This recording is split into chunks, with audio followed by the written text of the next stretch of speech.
You wake up sweating, which wouldn't be a problem if you hadn't gone to sleep sweating, which wouldn't be a problem if the sweat hadn't soaked through the mat and into the layer of reeds beneath it, which now smell like a damp sandal left too long in a camel's mouth. Your first breath tastes like yesterday's breath that never left. The air is heavy, as if it has been holding its own breath all night, waiting to exhale its stale heat directly into your face. You are lying on your back on what generously passes for bedding. Woven papyrus, flattened by your own weight, barely separating you from the hard-packed floor of a room made of baked mud and regret. The mud brick walls radiate warmth like they resent you for using them as shelter. In fairness, they probably do. They have been sun-baked all day, like everything else in this valley, and now, at dawn, they simply return the favor by baking you right back. There is no blanket. You didn't need one last night. What you needed was a breeze, or failing that, the sweet mercy of a cold ghost with long fingers and poor boundaries. But the air didn't move. It hung, still and smothering, as if stitched together by threads of dust and fly wings. Your tunic, the one you wore all day yesterday, and the day before that, and the day before that, clings to your back like wet linen wallpaper. It smells like effort, like salt, like someone tried to wring ambition out of you with their bare hands and left the fabric to absorb the failure. You peel it away with the same resigned tug you've done for the last several months of mornings, though you still pretend each time that it's the last. It never is. The ceiling, if you can call it that, is made of wooden beams and palm fronds, a marvel of ancient architecture held together by hope, fraying twine, and bird droppings. There's a faint scratching overhead. Probably the lizard again, the one who treats your house like a hotel buffet. You've never seen it, but you've imagined the exact pattern of its toes. Smug, dusty, and entirely unbothered by your suffering. The door isn't a door. It's a hole covered by a reed mat that no longer blocks anything except your self-respect. Light filters in through the edges, not a cheerful light, but the kind that says, "We're doing this again." You drag yourself upright, bones cracking like dry papyrus. It's too early to be alive and too late to pretend otherwise. Outside, the village murmurs. Not loudly. That would be uncivilized. Just enough to remind you that someone's chicken has escaped again, and someone else is already arguing about grain. Always the grain. You hate the word grain. It means chores. It means carrying sacks that weigh as much as your will to live. It means dust in your nose, in your eyes, in the folds of your tunic, in the crease behind your knee you didn't know existed until it started itching. The floor is uneven and warm from the underside, like the earth itself is trying to roast you from below. You shuffle your feet toward the basin in the corner, a shallow clay bowl filled with yesterday's water. The water is warm. It tastes like it has opinions. You splash some on your face, and it somehow makes you feel dirtier. But you do it anyway, because that's the routine. The routine is how you convince yourself this is normal. Your sandals are where you left them, under the bench, next to the gourd with the crack and the woven bag that smells faintly of garlic and failure. You slide your feet in. The straps are stiff from salt and sun. They bite your ankles like they're offended you came back. Someone coughs in the house next door. It's a familiar cough, wet around the edges and oddly timed, like a goat imitating a trumpet. You never see the man, but you know him through that cough. You've built a whole personality for him. He is probably bitter, probably eats too fast, probably blames others for his chickens being stupid. You feel oddly close to him. You hate him a little. The heat outside is different from the heat inside. Not better, just different. It greets you like an old friend who wants to borrow something. The air moves, barely, but it carries with it the scent of river silt, dung smoke, unwashed bodies, and the faint memory of something green that died last year. You step into the alleyway, if you can call it that. A gap between houses too narrow for secrets. Your neighbor's goat is already there, staring at you like it's disappointed. The goat always looks disappointed. Maybe that's just how goats are. Or maybe it knows something you don't. You nod at it. It blinks once, slowly, and returns to chewing on something you hope isn't sacred. Children dart by, barefoot and shrieking. You used to do that. Now your knees sound like dry reeds snapping. A child steps on a sharp rock and howls. You wince sympathetically and move on. You don't remember when your sympathy started to sound like sarcasm. At the communal oven, the line is already forming. Flatbreads are slapped into place by hands that don't remember softness. Ash clings to everything. The smoke doesn't rise.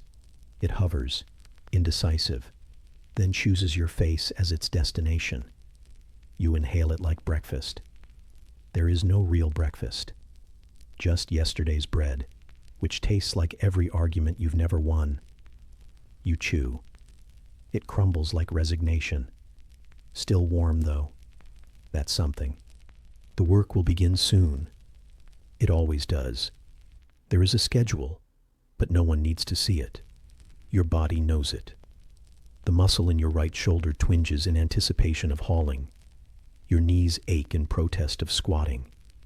Your spine preemptively throbs, knowing it will soon be bent over a task that demands your full attention, but none of your opinion. Someone is shouting in the distance. It's the kind of shouting that doesn't expect results. You keep chewing. The bread sticks to the roof of your mouth like regret. You think about the Nile. You haven't seen it in weeks, but it is always there, lurking behind the horizon. Everything bends to it. The seasons, the soil, the hunger, the hope. You've dreamed of falling in, of letting it carry you away. But then you remember the crocodiles and the fact that floating requires rest. You finish your bread.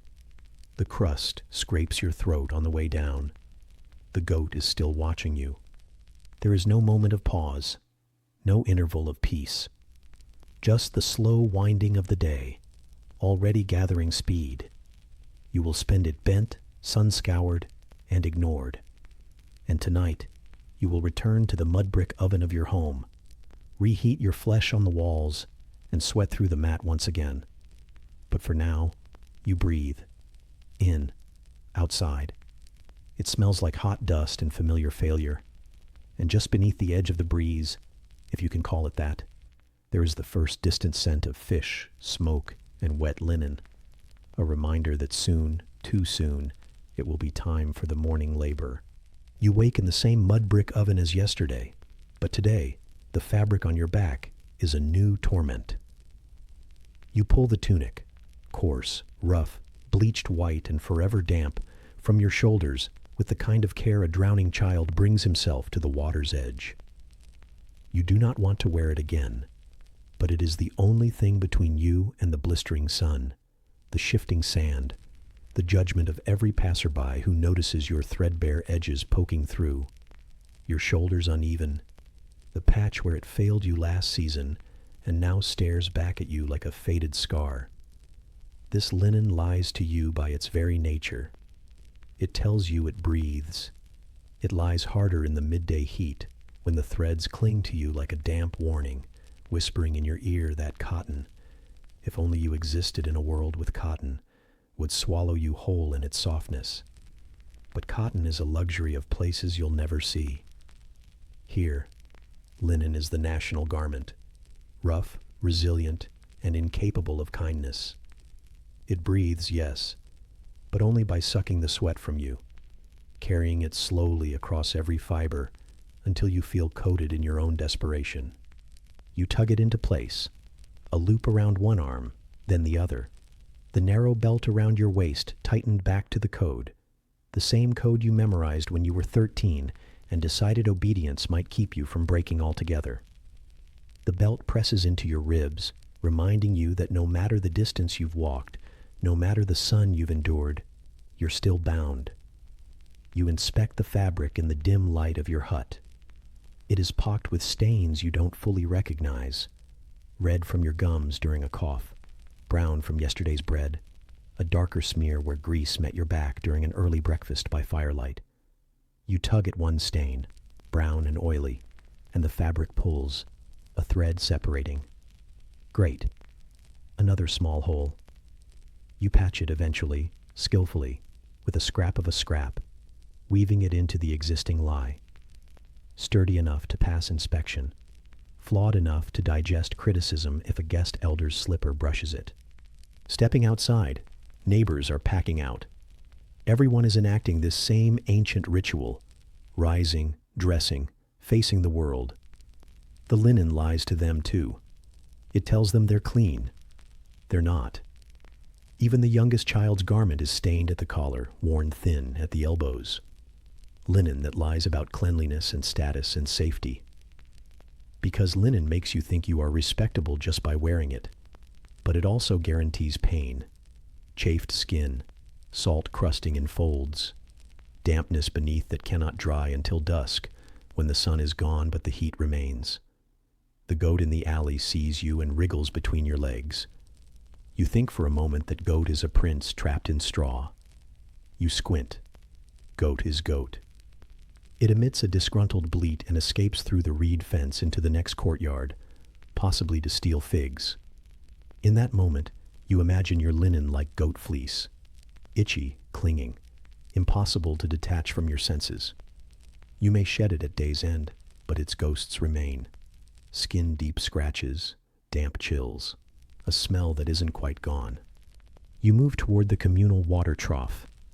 The linen drapes over your hips, flattened and shapeless, offering little dignity. You kneel to fill the clay jug, and the fabric scrapes your thigh, dampening visibly. You feel the steam rise from your leg. Already it is too late. The weave cannot hide moisture even at dawn. You shift the jug under your arm, trying not to rend the fabric where it is already weak, but the motion pinches a seam, a complaint against the stitch. You wait for it to submit or tear. It holds on, for today at least. When you dip your cloth into the water and wipe the grit from your face, you catch a reflection in the surface, not entirely distorted, but faint. A silhouette wearing your linen, yes, but with eyes that have seen too much. You are tired. The linen lies to you again, promising you hide under it, while in fact it exposes you. It reveals your decline, your labored breathing, your salt-chapped lips, your sunken cheeks. You rinse the jug and stand, careful not to splash more droplets onto the fabric, but you do, and the linen darkens again there, never drying completely until tonight, when you'll soak it, scrub it, and suspect it will smell of sweat and summoning. You feel the sun climb its first rung, and with it, your heart rate picks up as you trudge toward the fields. Each step brings a tiny graze where the linen rubs your skin too hard, a new source of focused irritation. The fabric's closer weave, designed to block the sun, cuts off airflow instead. It stays loyal to you only by the measure of discomfort it causes. You pull on lineage of laborers older than memory and realize crossing this threshold demands you swallow the burn. In the field, you flip-cut reeds to barricade against the pests. The linen bunches at your shoulder where moisture has collected, and that moisture takes days to dry in this climate. The stubborn wad of fabric traps insects. A bite itches fiercely. You try to ignore it, but your sweat sends the itch cascading down your arm. You clamp your mouth. Complaints are for linen that doesn't cling like dead skin. You glance at the offering priests, distant in the temple yard. They wear robes of perfectly clean linen, but with a starch unseen in civilian life. Silver white cloth that gleams at dawn, not sticky and smell-bound like yours. You feel a sour jab in your chest, not envy so much as disbelief that the same substance can carry both sanctity and suffering. Their robes don't lie. They're honest in their cleanliness. But yours lies in the exact opposite direction, refusing to conceal the seams or your state.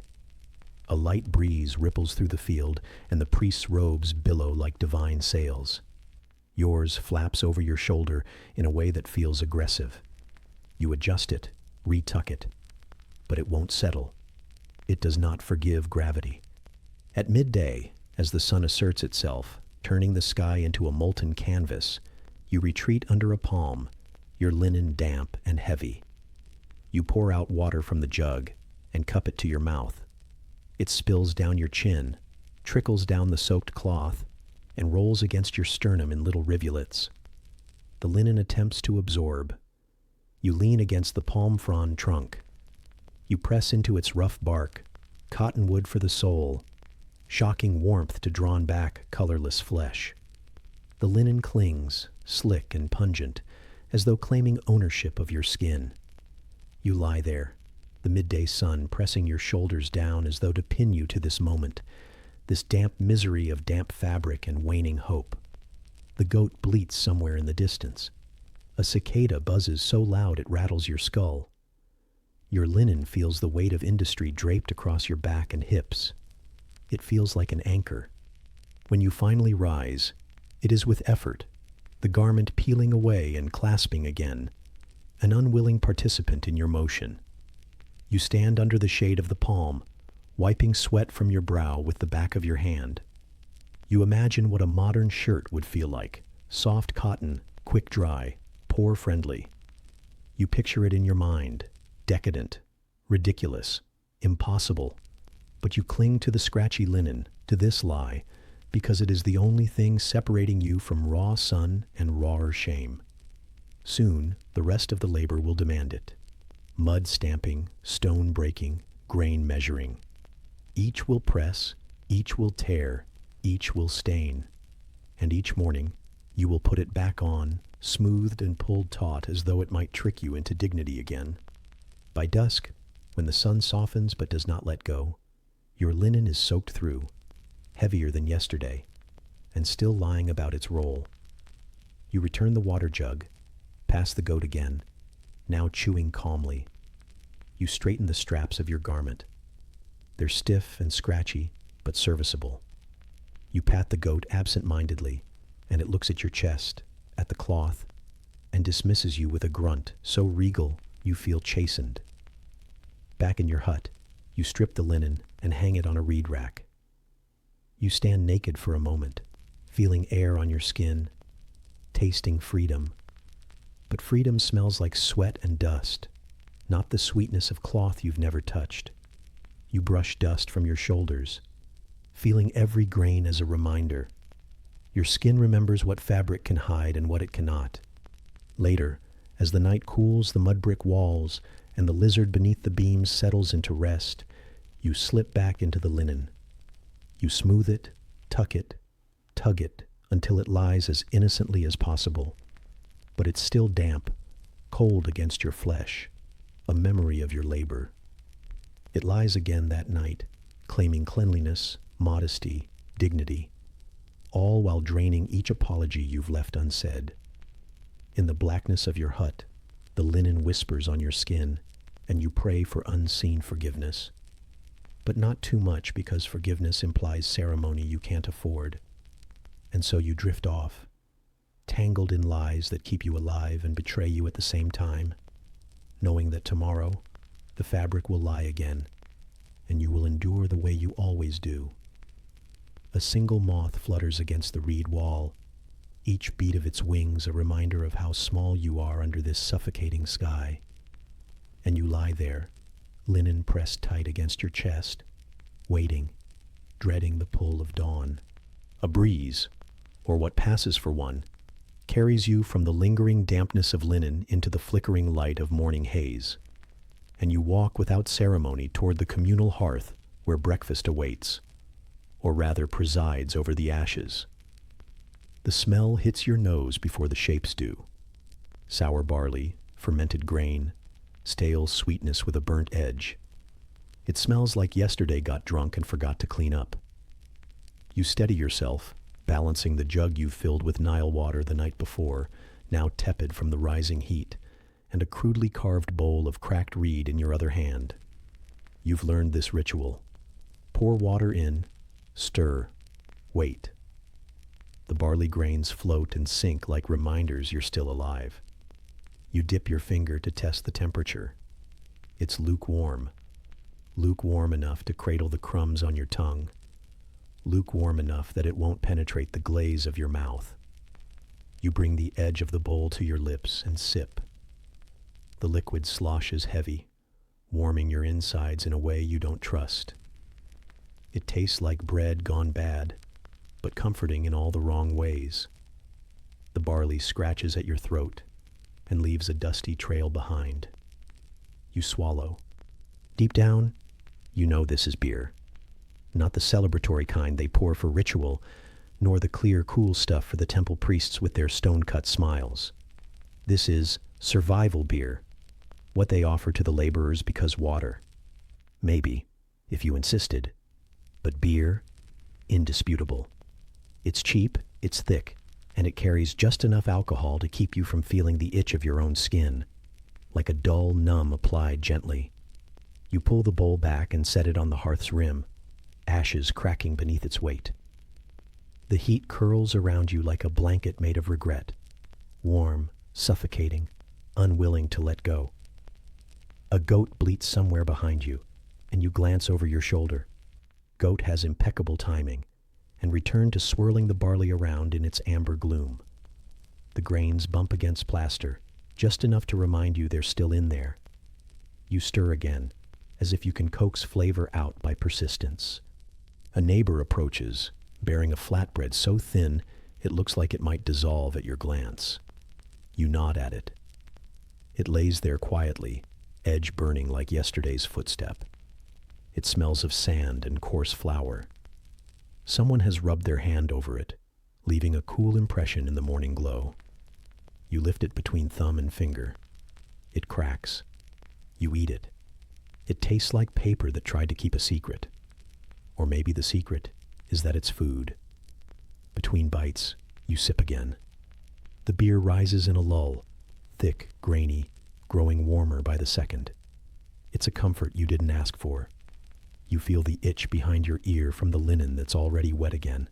A delicate reminder that comfort here is always temporary, always muddied by sweat and labor. This ritual, the bowl of beer, the flatbread, the goat's performance, is both sacred and absurd. It grounds you, yes, but it also reminds you how little there is to anchor yourself to. You close your eyes for a moment and taste mud. Not literal, but emotional mud. That slow sinking feeling that this is the best you're going to get, and that you've gotten used to it. You stand and go through the motions of emptying the bowl, wiping it with a scrap of linen, handing it off to someone waiting to soak it for temple offerings or goat fodder, somewhere that counts more than your kinship with it. You lift the jug to your lips and let water rinse the aftertaste of barley from your throat. The cool stream runs over your tongue, through your cracked lips, and leaves you aware that it won't last long. When it's gone, you'll return to the Nile to fill it again. But for now, for this moment, you lean into the warmth of the hearthlight and remember that some things bore into your bones harder than hunger. That this lukewarm beer is both scourge and solace. That survival here tastes of craft gone feral, of invention born of need, like bathing in regret, and mud. The goat sneezes, someone's flatbread, or the dust, or perhaps the beer, and you startle. But it's just goat sneezing, a natural punctuation in the day. You look around. No grand temple, no priestly drama, just you, the goat, the neighbor, the bowl, the jug, the hot, exhausted air. You realize you've been holding your breath. You exhale, slow and controlled, trying to stretch time until the next moment comes. Which it will, quickly, inevitably. You take one last sip of beer so thick it coats your tongue like a safety net you know isn't strong enough. Someone rattles a pot. A child cries in the alley. A piece of pottery shifts in the hiss of sand. It's time to go. You set the bowl down as though placing down your refusal to pretend this is a meal. You shoulder the jug and step forward into the brightness. The day is waiting. You step from the dim envelope of dawn into a world already throbbing with heat. though the sun has barely scratched the horizon. Dust plumes dance around your ankles as you pick your way toward the worksite, reshaping your gait to account for every uneven stone, every ridge of dried Nile mud underfoot. Your shoulders tighten in anticipation, the anticipation of a familiar ache, as inevitable as the sunrise, because today, like every day, will demand more from your bones than comfort has ever offered you. The goats in the alley greet you with mild disinterest. Their bleats echo like curiosity unvoiced. You pause as one strides close enough to brush your arm, its coarse belly bristling against your linen tunic. You breathe in and note the pungent mingling of musk and hay, a strangely soothing reminder that you are not alone. Still, the goat's gaze flicks toward the stones ahead, and you follow its lead. Beneath your bent line of sight, the rocks wait. Limestone blocks quarried yesterday or the day before, each one more stubborn than your own joints. They lie strewn over the sand like fossils of failed giants, gray and jagged, the sharp edges softened only slightly by wind and neglect. Your body, fresh from yesterday's wear, registers the sight through tension. Ribs pulled inward, spine contracting. You gather yourself, coaxing each muscle into readiness for the strain to come. A massive slab leans against another, its weight beyond reckoning. You know the drill. You hook your fingers between cracks, fingers flat and numb before the first block even budges. The surface of the stone is rough and pitted, flecked with salt from the desert breeze. As you tug, grains dance into your eyes, sprinkling sunlight in your vision. You press a shoulder against the rock, the linen sheath between flesh and stone failing to cushion the impact, so that every shift between stone and bone resonates like a dull hammer to the core. You inch it forward, an inch, barely. 7 pounds, maybe 12. You swallow. Your mouth tastes of grit and determination and yesterday's beer. You place a foot on its edge for leverage, and grit scours the arch of your foot through your sandal, files through the sole, and ricochets into the hollow of your heel. Pain blooms, swift and raw, like a warning. You lift, shifting your weight with minute precision. Your body creaks in agreement, shoulder, elbow, knee. You measure each movement. You judge the slipperiness of the sand. You feel every quartz fragment underfoot. It is all so intensely slow you want to hum just to fill the expanse of sound. You manage a breath and another, and by careful reckoning, the slab tilts forward. It moves. Yes, a centimeter. You straighten your legs with a wet grunt that bubbles in your throat, more surprise than triumph. The slab settles, almost casual, but enough. It cooperates like a reluctant partner to new instruction. You reposition yourself. The slab is going somewhere today. You push again. Hope pulses through your arms. You watch the sand bloom out in front, as if the block is consuming the desert, chewing through bed and bunker alike. After 10 years, you still marvel when a block finally moves. By midday, the sun demands company. It summons a clammy haste, pressing through your linen and slippery with its effort to break you. You feel sweaty patches where the linen folds, heat and humidity combining to turn the fabric into a clingy second skin. Your hair, long since shortened for convenience, still sticks damply to your scalp, knotted and itchy. You empty your jug again, cool water slipping through parched hands, and sip. The rock dust slides across your tongue like regard you didn't ask for. You swirl it, tasting salt and stale dryness. You swallow, tasting your own endurance. The neighbor in the next row, you know him, vaguely, grunts beside you, his own slab nearly dislodged.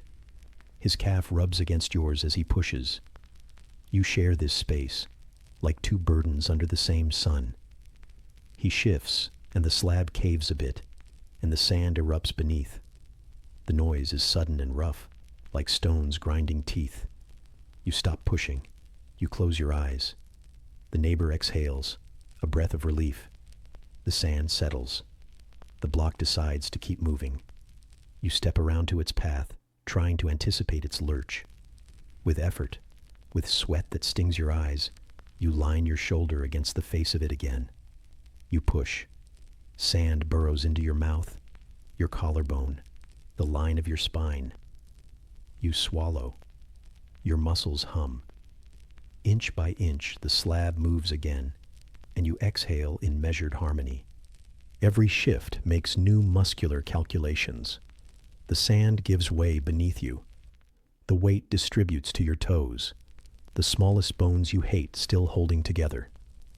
You feel each creak like a threat, like a deadline. You press forward again, and you know you're still alive. That matters here, wrapped in limestone and dust and sun.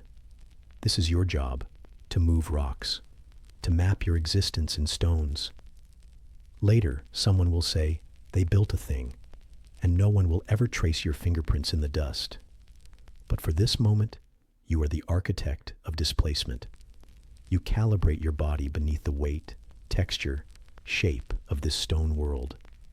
You measure everything by the strength it extracts from you. You obey it. You feel it. You become it. As afternoon bloom to exhaustion, the blocks at least move. They shift enough for you to feel survival in each footstep, even if your shoulders pound with memory and your wrists insist on tenderness. A lamb of moisture crawls through the weave of your linen, and the shirt clings to your spine like regret. The movement forces new chafing. You grit your teeth and rearrange weight, never letting go but always shifting ground. A goat wanders through the sight again, the same goat, or its twin. It regards you with disinterested superiority, chewing a tuft of grass that surely shouldn't grow here. It bleats once, softly, as if reminding you that the world is also wider than your labor. You glance at it, and somewhere inside you, something loosens. A breath you didn't know you held escapes. You press the final push. Your body screws around the weight. You exhale in desperation. The block slides free of your hand. It squeals briefly across the sand, stone on sediment, and then settles into place. You stand upright, shaking. Your breath is hot and ragged. You feel hollow at your core, roped through suffering more than space.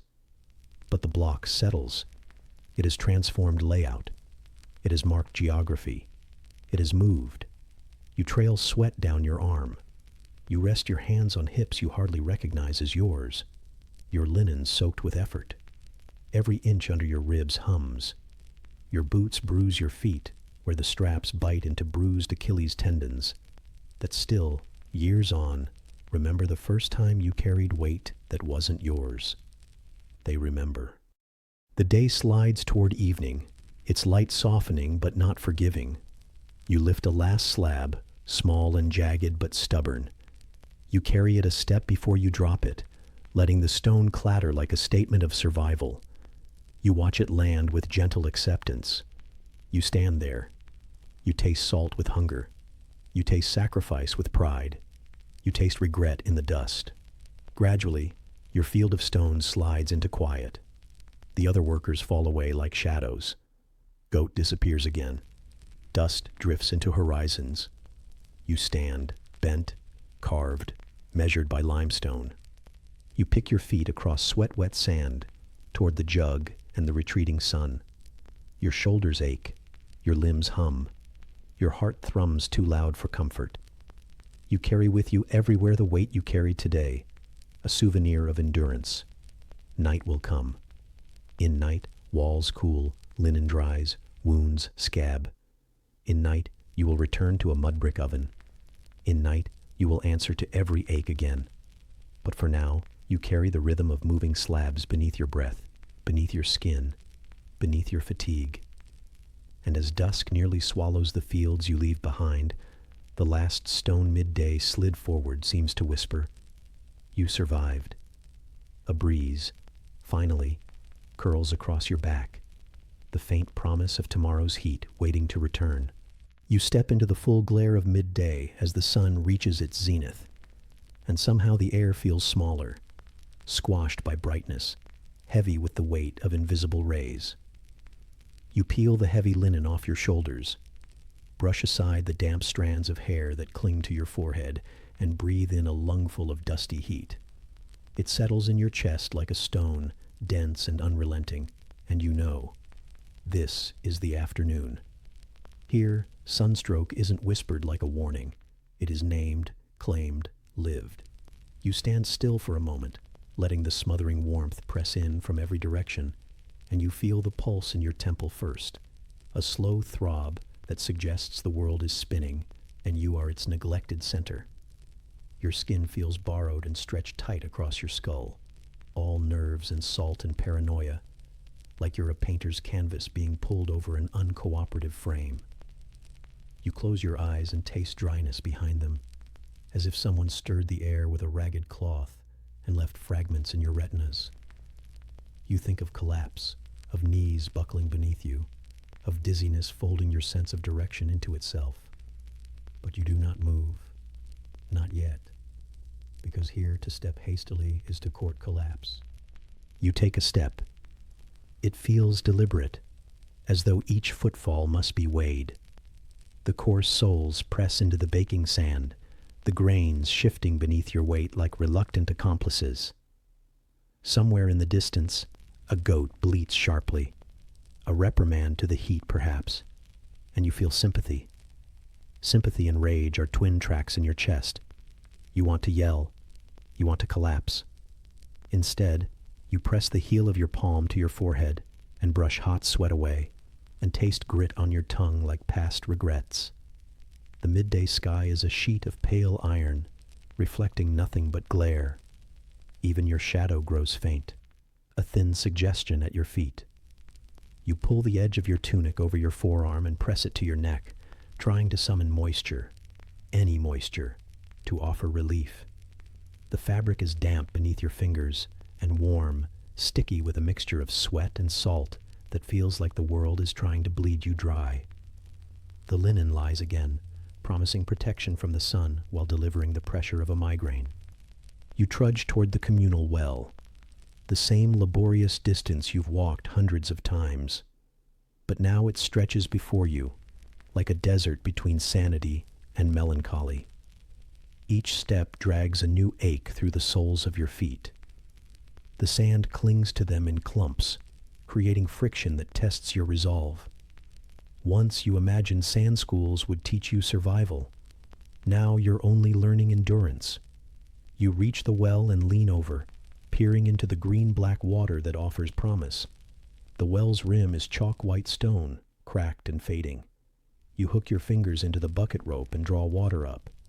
It travels past slime and darkness, filling the bucket with damp promise. Sweat drips from your chin into the water.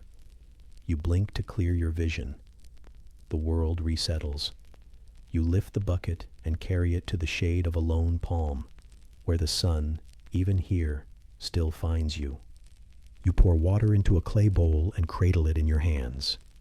The liquid slides across your skin and into your throat, a cool current that feels like possibility. It tastes of depth, of underground stillness. You sip again and again until the bowl is empty. The sun may still scorch, may still reach beneath your ribs, but this is a ceasefire, a truce between your body and its collapse. You close your eyes, listen to distant scuffs of sand, the goats bleat, children murmuring like the wind. You lean your head back, and the palm frond overhead offers a patch of edge-lit shade. You press your palm to the stone rim of the well, feeling residual cool. For a heartbeat, you feel relief. And in that heartbeat, you sense memory of nights when the sun seemed kind, of water that tasted like life, of fear that didn't hum behind every breath. You don't let it linger. Instead, you drop your forehead onto the back of your hands and inhale. Dust and heat fill your nostrils. Your pulse in your temples leaps. You lift your head slowly, blinking through the haze. Every motion is a negotiation with your body. Every breath a contract to keep going. You stand. You lower the empty bowl back to the sand. Your legs feel hollow with the effort. Your breath is a brittle whisper. You move off the shade, trading its uneasy shelter for the wider burden of morning's labor. The sun moves with you, clawing the edges of shade from your body. You become a ripple of movement across the glare, a walking sunstroke. But you keep walking, because this is named, because they call it the afternoon. You step toward another task, reassembling the shattered pottery from the grain press, because a broken jar obligates a replacement, and stones and sand wait for no one. You bend over shards baked orange under the sun, letting them cut your knees through your lambent linen. Your fingers brush sharp edges that slice your fingertips, leaving sticky trails of blood that warm across your flesh. The shard slips against your skin like a teasing hint that your body can still feel injury. You press a thumb to the cut and feel it throb, alive. It feels good, but you don't stop. You gather shards, minding the breeze that only picks up for a heartbeat before faltering. The shards fill your palms. You carry them to a shaded rim of the press, and you drop them on its ledge. Broken pieces, broken hands, broken rhythm. You stand back and rest your forehead on the cool stone. Someone's goat wanders by, nudges one of the broken jars, and it topples with a hollow crash that echoes. You hurry to set it upright, to lay the shards back where they won't slice tomorrow's feet. The goat stares at you, blank, twitching its ear, and then leaves you with the broken vessel and the heat that pulses under your ribs. You think of the midday beer again. You miss its murk. You miss its promise. But you don't have another bowl, not today. You only have the sun and your bones. You drip sweat onto the broken clay, and the fragments discolor beneath your hand. You wonder if dust could join history like this. Shards of heat and sacrifice. You lift your head and look at the horizon, the temple spires silhouette against the glare, as though they're reaching for a heat escape. They offer you nothing but geometry. You scoff inwardly. Dry humor tastes like mud. You want to laugh at the absurdity. There you are, inching forward in the blazing noon, surviving by shards and bowls of lukewarm water, as if survival is a thing measured in broken pottery and stiff linen. You stand up. Your spine creaks. Your knees remember their days as arches. You brush grit from your palms. You step away. The shards shiver beneath your ankles. You leave them. Sunstroke. The afternoon is your presence, nearly singing in your veins. You walk back toward the fields. The sun's edge softens slightly, though does not forgive. You trudge past the drying mud pits, past the leaning palm under which yesterday's goats rested. The goat from before stands there now, chewing straw, eyes half-lidded. It sees you and lifts its head in unison, as though you share its exhaustion. You share nothing. You keep walking. Your tongue tastes like iron and defeat. You swallow. You feel each sinew in your back screaming for mercy. Heat seeps inside and sits. You taste it in your chest.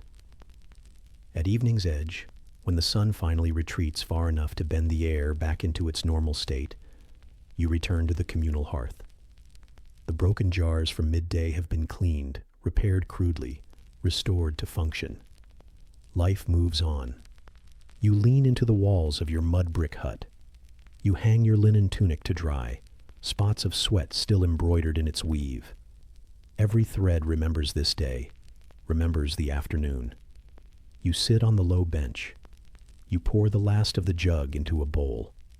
You sip. It tastes of dusk and endurance. The clay rim is warm, but not oppressive. You close your eyes. You feel every ache, every slice, every dry grit in your throat. You feel the sunstrokes hum in your blood.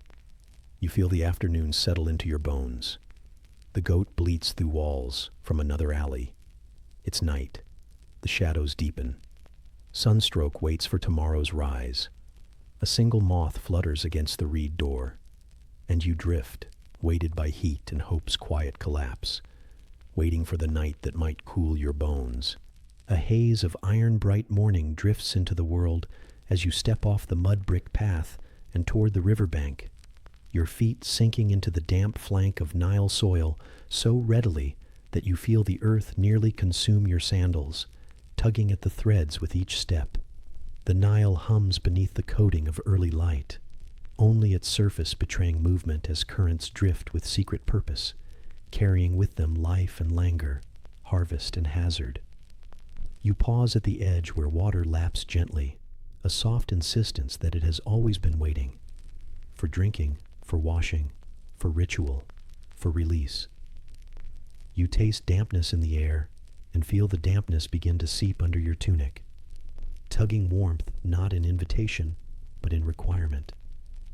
It reminds you that the Nile is always both savior and sovereignty, and you, so small in comparison, are bound to its grace. You reach for the clay jug you filled last night with the river's water and lift it. You can feel the cool of the murk against your palm despite the rising sun. You bring it to your lips and tilt it. The water slips slowly, dragging its sediment into your mouth. Earth and algae and the faintest lingering of fish. Salt of sweat, salt of life. You swallow. It quenches you thoroughly, although you know there is always more needed. The sun won't ask twice. Steadying your breath so as not to disturb the hush of early river sound, you sink to your knees and let the jug rest on the dirt. You lean forward, pressing your fingers into the ridged clay rim, searching for a place in the line between bank and wave, where water quietly laps without swallowing your hands. It moves around your palm, past your wrist, traveling beneath your tunic for a moment, and you close your eyes at the wet surprise. It reminds you you are alive. You exhale. You push a hand into your hair, tasting tang of river silk and burial. It came from the Nile, after all, or something gave its life there. You don't ask for it. You don't question it.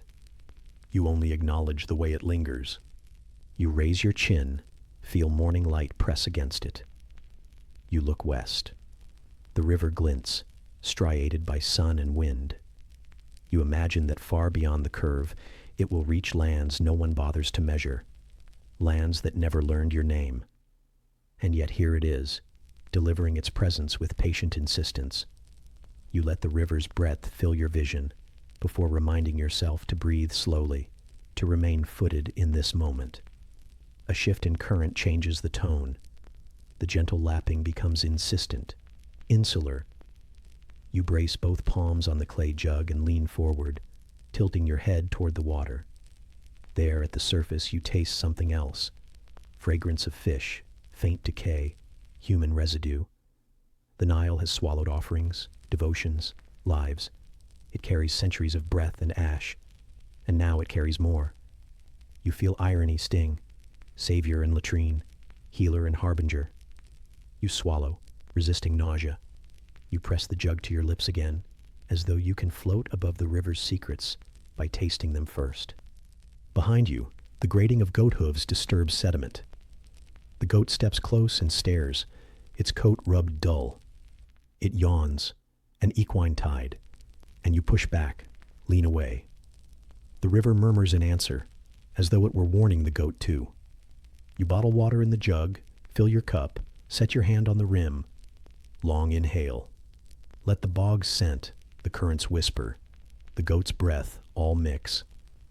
This is how you start a day here, with a drink of ambivalence. The jug settled, you scrape your palms across your chest to remove beads of thick dew, the kind not from heaven, but humidity. The linen clings to warm skin, buffing dryness into dampness. You stand, brushing sand from your shins, and once more you taste the water on your tongue. You swallow, steady your bones, and begin your walk back toward the settlement. Water weighs you down, blessing, burden, and you feel every drop pull under your ribs. This is your morning ritual, balanced on the line between nourishment and exposure. The Nile parts from you like a patient guide. But there is work. There are stones to lift, jug to refill, sun to endure, river and erosion and labor, all of it bound in the thin thread of your breath. You step from mud into dust. The jug thuds against your hip. You shoulder your burden, and it is enough to remind you that survival is never light. You taste water on your lip and think of what it has carried away. Let it go. Let it linger. Let it become part of you, like the rub of linen, like sweat salting your skin, like the goat's scratch of presence. You let the river recede behind you as you cross the threshold back into labor. Behind you, the Nile waits. It knows what you did. It knows what it does. Your feet carry you forward, away from water that is both bath and deception. You tread, drinking lightly of tomorrow's shadow, resisting the urge to look back. And in the quiet, the Nile's flow carries on. Tonight's bath waiting at dusk's edge, carrying your presence and your waste alike into its forgiving current. The Nile's morning mist has barely lifted, and already you've begun swatting. Not with focus, not with the energy of someone expecting results, but with the half-defeated, flicking gesture of a person who knows they've already lost the battle before it began. It started with a single fly this morning, just one. A lone intruder circling your ear like it had something to say. You waved it off, half asleep, your wrist as limp as your woven mat. Then came its brothers, its uncles, its extended family, and possibly its entire social circle. By the time the sun had properly risen, you were less a person and more a buffet table that occasionally groaned. They don't bite, not really. That would be too straightforward. Instead, they land, then land again, and again, on the same spot, over and over. The ridge of your brow, your cracked lips, your shoulder, your big toe. They seem to have a deep fondness for the corner of your nostril, as if the air emerging from it contains ancient secrets, or the essence of spoiled figs. You've tried wrapping your head in linen. You've tried the smoke trick, waving dried reeds in desperate circles to chase them off. You've even tried holding your breath, as if pretending you were already dead might make you unappetizing. Nothing works. The flies were here before you, and they will remain long after you've gone. The worst part, really, is their audacity. Flies do not apologize. They do not retreat when swatted. They treat your attempts at defense the way a cat treats spilled water, with detached curiosity and faint amusement. One settles on your eyelid, waits for your blink to carry it into the air like a reluctant chariot, then returns. It does this 7 more times before you give up entirely and let it ride your face like a particularly entitled noble. You eat your morning bread, stale, sandy, and just slightly damp from the humidity, while simultaneously chewing and blowing at your wrists. 2 flies seem locked in a romantic courtship atop your forearm. They dance, wings buzzing in sync, their tiny legs brushing together in a way that should be private. You feel like a third wheel on your own skin. Still, you eat. You always eat. The flies don't care if your stomach grumbles. In fact, it seems to inspire them. Outside, the sun is cruel, but the flies are crueler. Heat you can prepare for. You can squint at the sky, wrap your shoulders, and mutter curses into your scarf. But flies come silently. They arrive with no schedule, no warning, and no mercy.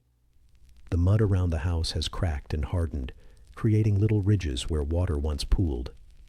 These ridges trap puddles and attract entire clouds of insects. You watch them, hovering, shifting in small tornadoes of wing and hunger. One by one, they peel off and land on your ankles. The neighbor's goat, the one that seems to understand too much, watches you swat and flail. Its expression does not change. You are a daily soap opera, and today's episode is titled Human vs. Insect Round 11. The goat chews slowly, judging you with ancient eyes. In the shade of the grain bin, you try to find refuge. A small breeze stirs the dust, momentarily lifting the flies into the air, as if they're participating in a synchronized ballet of irritation. You use this brief reprieve to sit, Inhale deeply and try to remember what it felt like to be clean. You can't. Not really. The closest you get is a vague memory of a river bath 2 weeks ago. You scrubbed until your arms ached, only to emerge covered in damp reeds and the smell of wet clay. The flies had met you at the riverbank, as if to welcome you back. Your cousin once claimed that flies don't like garlic. So for 3 days, you ate cloves with every meal. The flies did not leave, but your cousin did. No one would sit near you, and even the goat refused to make eye contact. You stopped the experiment, but the taste remains in your dreams. You sometimes wake with the bitter phantom of garlic still dancing across your tongue. As the sun climbs, the flies intensify. They love heat. They adore sweat. Your back is a sticky landscape of linen clinging to damp skin, and the flies explore it like cartographers. You feel one land between your shoulder blades, an impossible spot, and remain there for a full minute. You name it Bertram. Bertram is bold, and Bertram has no intention of leaving. Eventually, Bertram dies there. You do not mourn. Lunch is worse. Anything remotely edible draws them in droves. A bowl of lentils becomes a battlefield. You eat while hunched, one hand scooping, the other constantly swatting. Sometimes you switch, just for the illusion of strategy. It doesn't help. A fly lands on your knuckle, defiant. You try to flick it off. It lands again. This one, you name Reginald. You are losing to a bug named Reginald. You've started developing new instincts. You twitch in your sleep. You slap the back of your own neck without thinking. You flinch whenever something tickles your calf. Yesterday, a falling leaf sent you into a full-body spasm. The goat found this hilarious. Inside the house, the air is no better. If anything, the shade creates a fly sanctuary, cooler, darker, filled with the gentle aroma of old bread and sweat-soaked linen. The flies rest here, breed here, throw parties here. You suspect they are more organized than your family, possibly more hygienic. Evenings bring no relief. The air cools slightly, but the flies persist. You try to sleep with your face half covered. It helps for a moment. Then one crawls under the fabric. You twitch. You groan. You adjust. Then another lands. And another. By now, they've begun to feel like part of the household. A loud yawn from your sibling stirs a small swarm near the mat. You all swat at the same time, synchronized, resigned, deeply tired. You wonder sometimes if the flies were created for amusement, a cosmic joke with buzzing wings, a reminder that no matter how proud you stand or how clever you think you are still just meat in the sun. As you lie down, your arm sticks faintly to your side from dried sweat. A single fly lands on your cheekbone. It doesn't move. You don't bother to brush it away. You've learned by now that resistance is not survival. It's just noise. So you let it rest there, tiny and triumphant, until it grows bored or dies or joins the others swirling lazily above your mat. Somewhere nearby, the goat shifts. You hear it sigh. Or maybe that's you. A breeze moves through the reeds, lifting the edge of your mat just enough to let in a few more flies. You don't move. You don't even blink. Tomorrow will be muddy. You already know. You can smell it in the air, feel it in the way the clay clings to your toes. But for now, the buzzing fades, and all that's left is the soft, damp whisper of wings and the scent of dust. A faint glow of dawn filters through your woven reed walls, softening the edges of mud and shadow around you. You rise from your mat, feeling the familiar stick of cooled sweat and dried earth congealed between your shoulder blades, a reminder that yesterday's labor is never truly behind you. As you push off the ground, your toes press into the flattened mud floor, your own imprint from 1,000 restless nights, a fingerprint permanently etched into the clay architecture you now call home. You stretch, allowing the slow ache of muscles unused to comfort to unfurl, and glide toward the door. Outside, The courtyard is already alive with the sound of shifting mud and small, deliberate footfalls. The goat meanders through the thin layer of damp clay that coats everything, its hooves gliding as though it moves not through mud, but upon it. It stops, sniffs at your sandal foot, and exhales, a warm, laden sigh that seems to say, yes, you are part of it now. No escape. You nod politely, though the goat doesn't need it, and take your first step into the day's inevitable embrace. The moment you step outside, you feel it fully, mud clinging to your sandals, dragging at the straps like slow, sticky tendrils, weighing each step down. The clay is not silent. As you walk, it squishes beneath your weight, making a soft but persistent sound, shh, shh, like the whispered secrets of the earth. You pull your tunic tighter, hoping to keep the layer of dirt from creeping higher, but the wind flicks it open, granting quick glimpses of skin mottled with yesterday's grime. Mud is everywhere, on the walls, in the chinks of the mud brick, inside your hair, under your nails, and in the crease of your arm. It is placid and demanding, patient and possessive. You realize again that mud is the earth's way of holding you tethered. Your job today begins with repairing the courtyard after last night's rain. The mud, once solid and matte, is now mottled with splotches and indentations, footprints, hoofprints, the goat's tail swish. You crouch beside a crack and press your fingers into the softened earth, feeling it yield like dough under your touch. You knead it, smoothing, packing, hoping the gap will close. But the mud resists. It remembers the rain. It remembers the footprints. It refuses to mold so simply. You press harder, packing it with your fingers until crumbs spill between them. You taste something sharp on your tongue. Iron of your own dried blood from a busted cut the goat gave you yesterday. More proof that this material, earth, body, resilience, is intertwined. Up and down the courtyard, you repeat the process. Each crease you smooth, each dip you fill, each contour you press down with your palm is a negotiation with the world. You reshape it, you fool it, but mud always remembers. A crumbling ridge returns before noon. But you too remain, returning to press once more into its memory. The sun climbs. Already the courtyard radiates warmth, but the mud retains moisture, clinging to the skin like a second layer of cooling clay. When you scratch your elbow, a fleck of earth drifts away, and you taste a small grit on your tongue. Dirty, yes, but part of you now. You feel ancient in this moment, connected to clay dwellers of ages before. Continue the same rhythms, kneading, smoothing, destroying, rebuilding. At midday, you break for water. The jug you carry is coated in a thin film of mud dust, a translucent crust that flakes when you twist the stopper. You exhale in relief as you pour, letting the sediment sink swiftly to the bottom. You drink deeply, letting water sluice down your throat and flush away the harsh feel of grit from your mouth.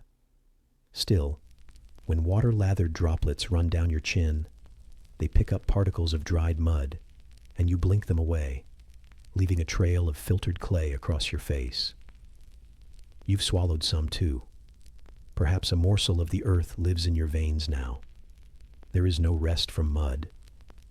You rise to tend to the walls, recoating them with fresh clay slurry from a bucket prepared at dawn. You press the thick, soupy mix into cracks and run your palms up the vertical surfaces, using your forearms to smooth. The mud sticks, squelches, weighs heavy, and you guide it into place much like soothing a crying child. You realize it's soothing you back. The dryness of the clay soothes the ragged sting of sweat.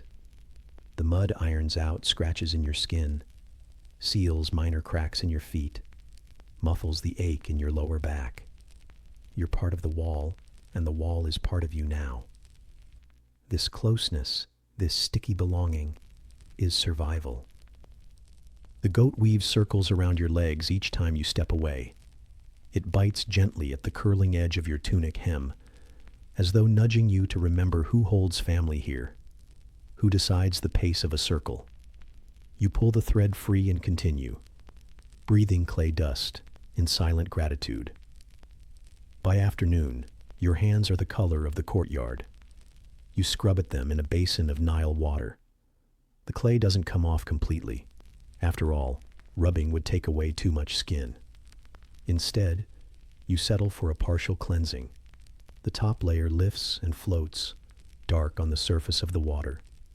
You watch it drift clear of your palm and sink. The rest remains, mapped across your skin like birthmarks.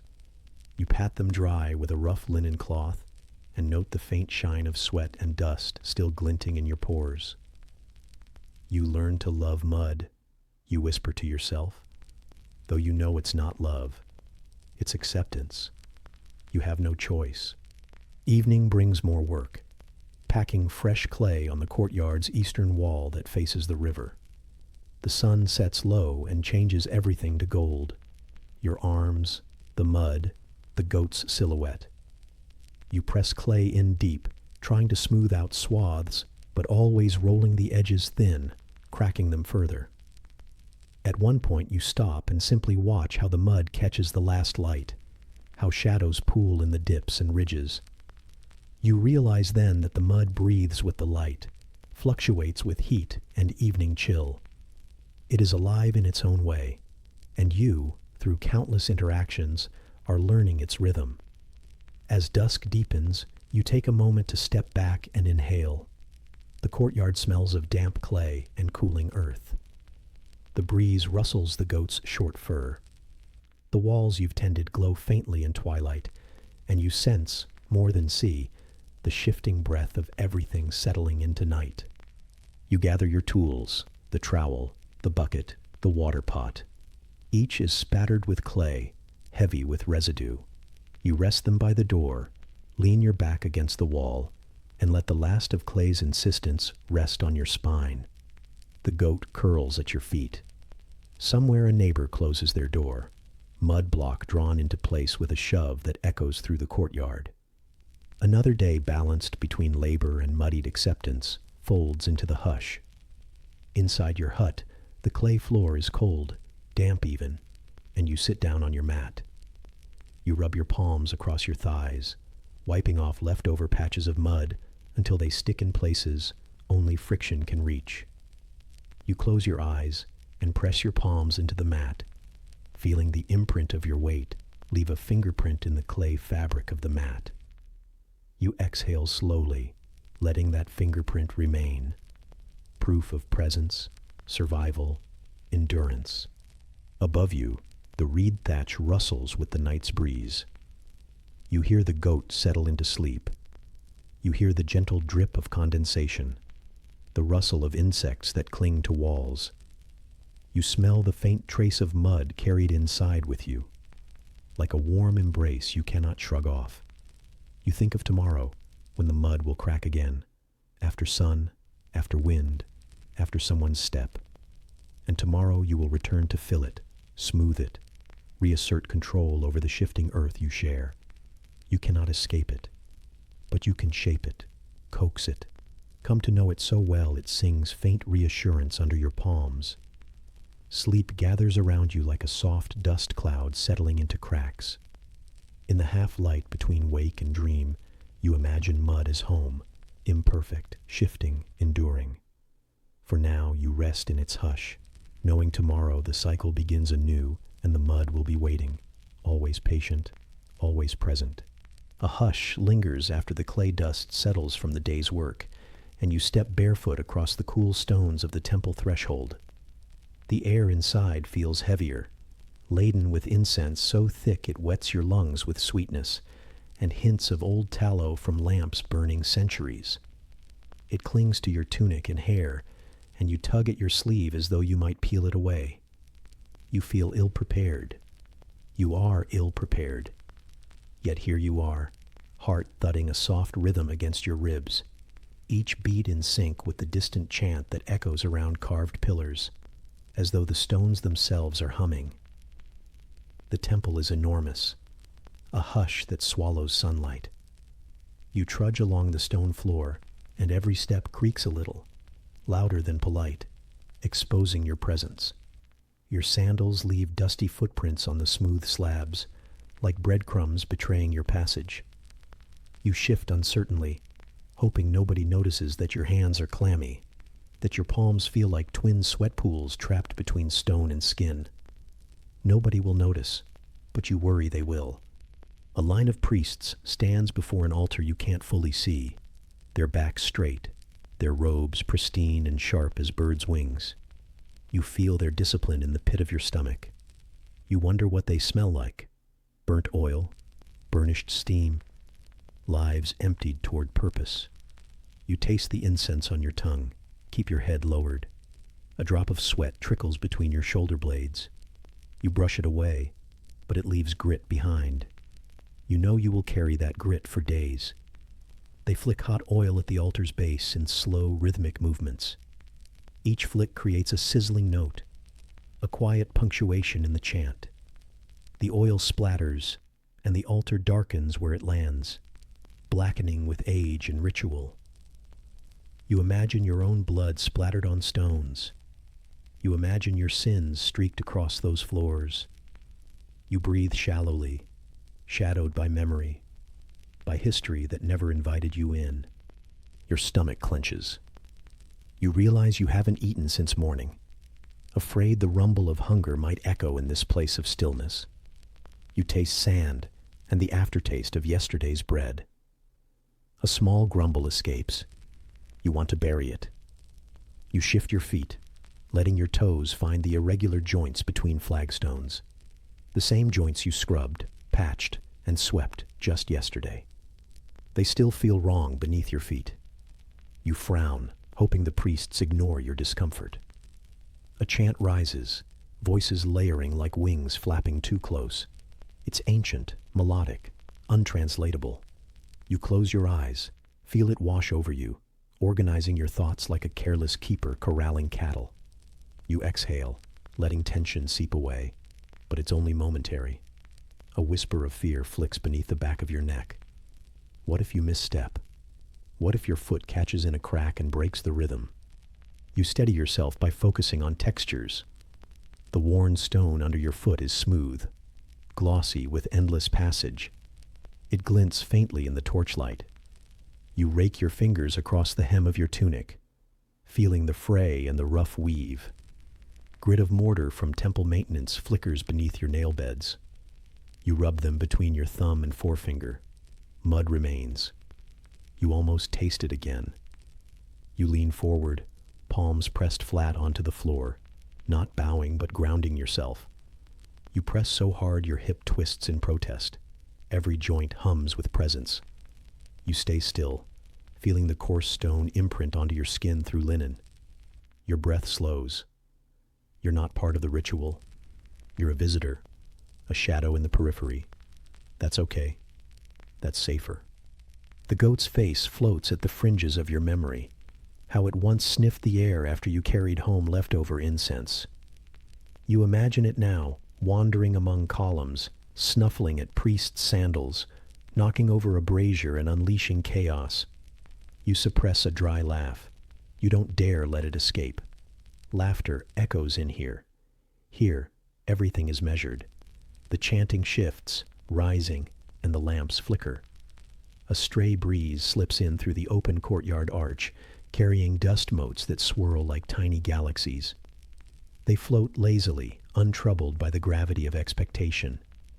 In that gentle drifting, you find peace, complexity held in inertia. You hold your breath, not in fear, but to savor that stillness. A priest steps forward, approaching the altar. He places a small offering, a handful of grain, dusted with flour, against polished stone. Sparks of oil fluff flicker around it. You picture the goat sniffing something like that, rejecting it before wandering off to eat clay. Your focus returns to the chanting.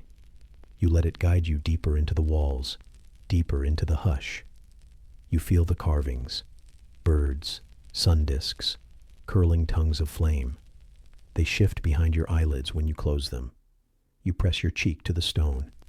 It's cool. It's real. It's stubbornly unmoved by all ceremony. It does not care if you belong. Your throat constricts. Your lips part, barely. You don't speak. Speaking here would be sacrilege. Instead, you watch. You watch the priests wave fans made of feathers, shallow arcs that puff incense smoke. You're aware of every hair on your arm standing in response. You've never been so dry. Dry throat, dry mind, dry fear that tremors at the edge of your spine. You shift again. Small movement, just a toe. Your foot slides forward. You're a grain of sand sliding against perfection. You feel it before the chalky scrape touches the floor. You know you've broken the silence. You bite your tongue, hold your breath, wait. Nothing happens. The chant continues. The oil sizzles, lamps flicker. The dust galaxies continue their drift. Yet your heart thunders. You try to smooth your heart's rhythm with the chant. You try to sync the drumbeat of your blood with the lilt of voices. It helps, but only a little. You're still foreign, still loud. Your skin itches where the incense has settled. Your shoulders ache from holding tension like old rope. You think of scraping the incense from your skin once outside, but the thought only adds to your weight. You cannot bring yourself to move just yet. Another priest steps forward, scattering water at the base of the altar. The droplets hiss in the candlelight.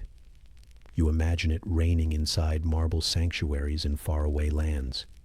You imagine pain as the water hits again. You imagine laughter as the goat drips wet footprints on temple stone. You push these images away, guarding the hush again. You realize there are more people watching than you thought. Shadows among pillars, quiet presences blending into carvings, possibly worshippers waiting for an exit. You don't recognize them. You don't even know if they speak your language.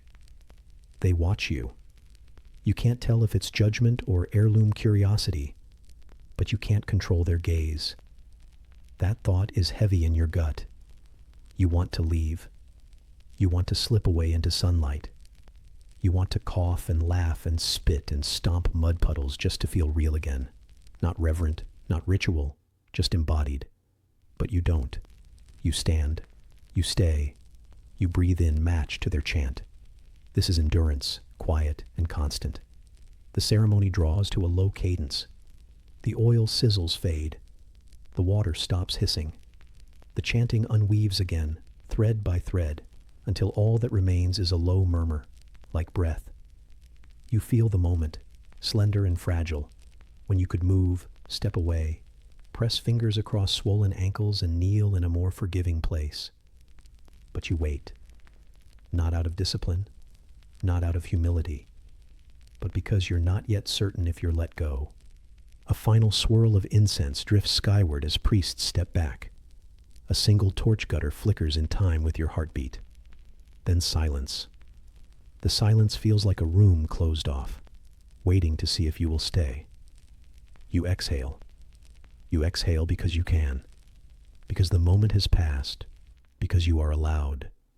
You inch back, retracing your footprints. You step over the threshold, stepping out into the courtyard. The sun seems too bright after the hush. You blink, adjusting. You feel the clay stones beneath your foot shock with warmth. You lift your tunic to wipe sweat, then you pause to let it fall away, as if acknowledging your own body again. The temple doors swing shut behind you, and you tense, expecting a thud, a disapproval. But only a soft click closes the space. The air opens. You inhale deeply. You taste sand, Nile, sweat, incense, life rearranged in a single breath. You want to shake yourself or stomp your foot like a goat. You want to feel unruly clay under your soul again. Instead, you take a careful step forward. The courtyard awaits. The goat is there, waiting, chewing. You exhale one final time and let the temple's hush fade behind you. You've endured it. You survived its hush. Tomorrow, you'll step into the streets again, into goat-chewed clay and open air. But tonight, you keep the quiet close. A soft warmth lingers in the courtyard. soaking through your sandals long after you stepped away from the temple's stone floors. The goat's bleat drifts across the walls, dismissive of your return, as though literacy is yet another human conceit it doesn't need to understand. You step over a stray cluster of reeds left by the scribe's apprentice, thin stalks stiff with ink residue, an accidental memory of the day's morning. As you pick one up and feel its dryness, you realize the scribe's world is made of fragile scratches and hidden meanings, none of which belong to you. You follow the reeds up a narrow alley, past mud brick walls etched with scorch marks and soot, aglow in the soft midday sun, and onto the porch of the scriptorium. The threshold smells different. Damp palm frond mats, the sharp tang of ink, faintly sweet vinegar from washed ink trays, and the underlying scent of goat hair from where the goat lounged last night.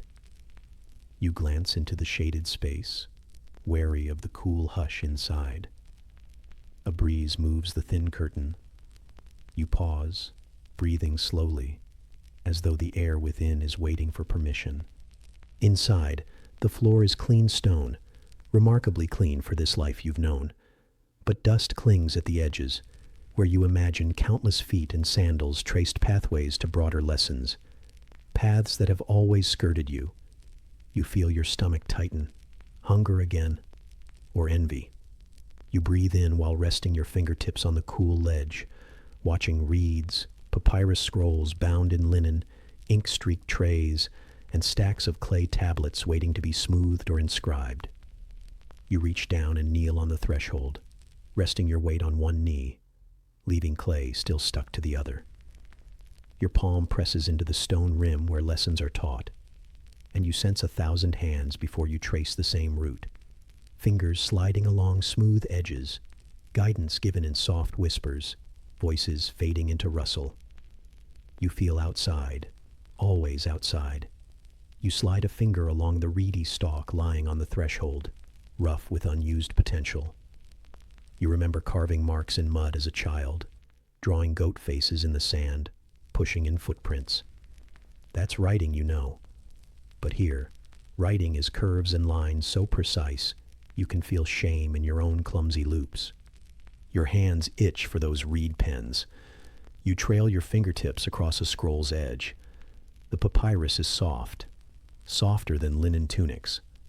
It smells of reeds, water, and dust, a faint sweetness like old ale left too long in the sun. You imagine running your hands across it, pressing out the weary curves of hieroglyphs in neat rows. Instead, your fingers stutter, abandon after a few inches.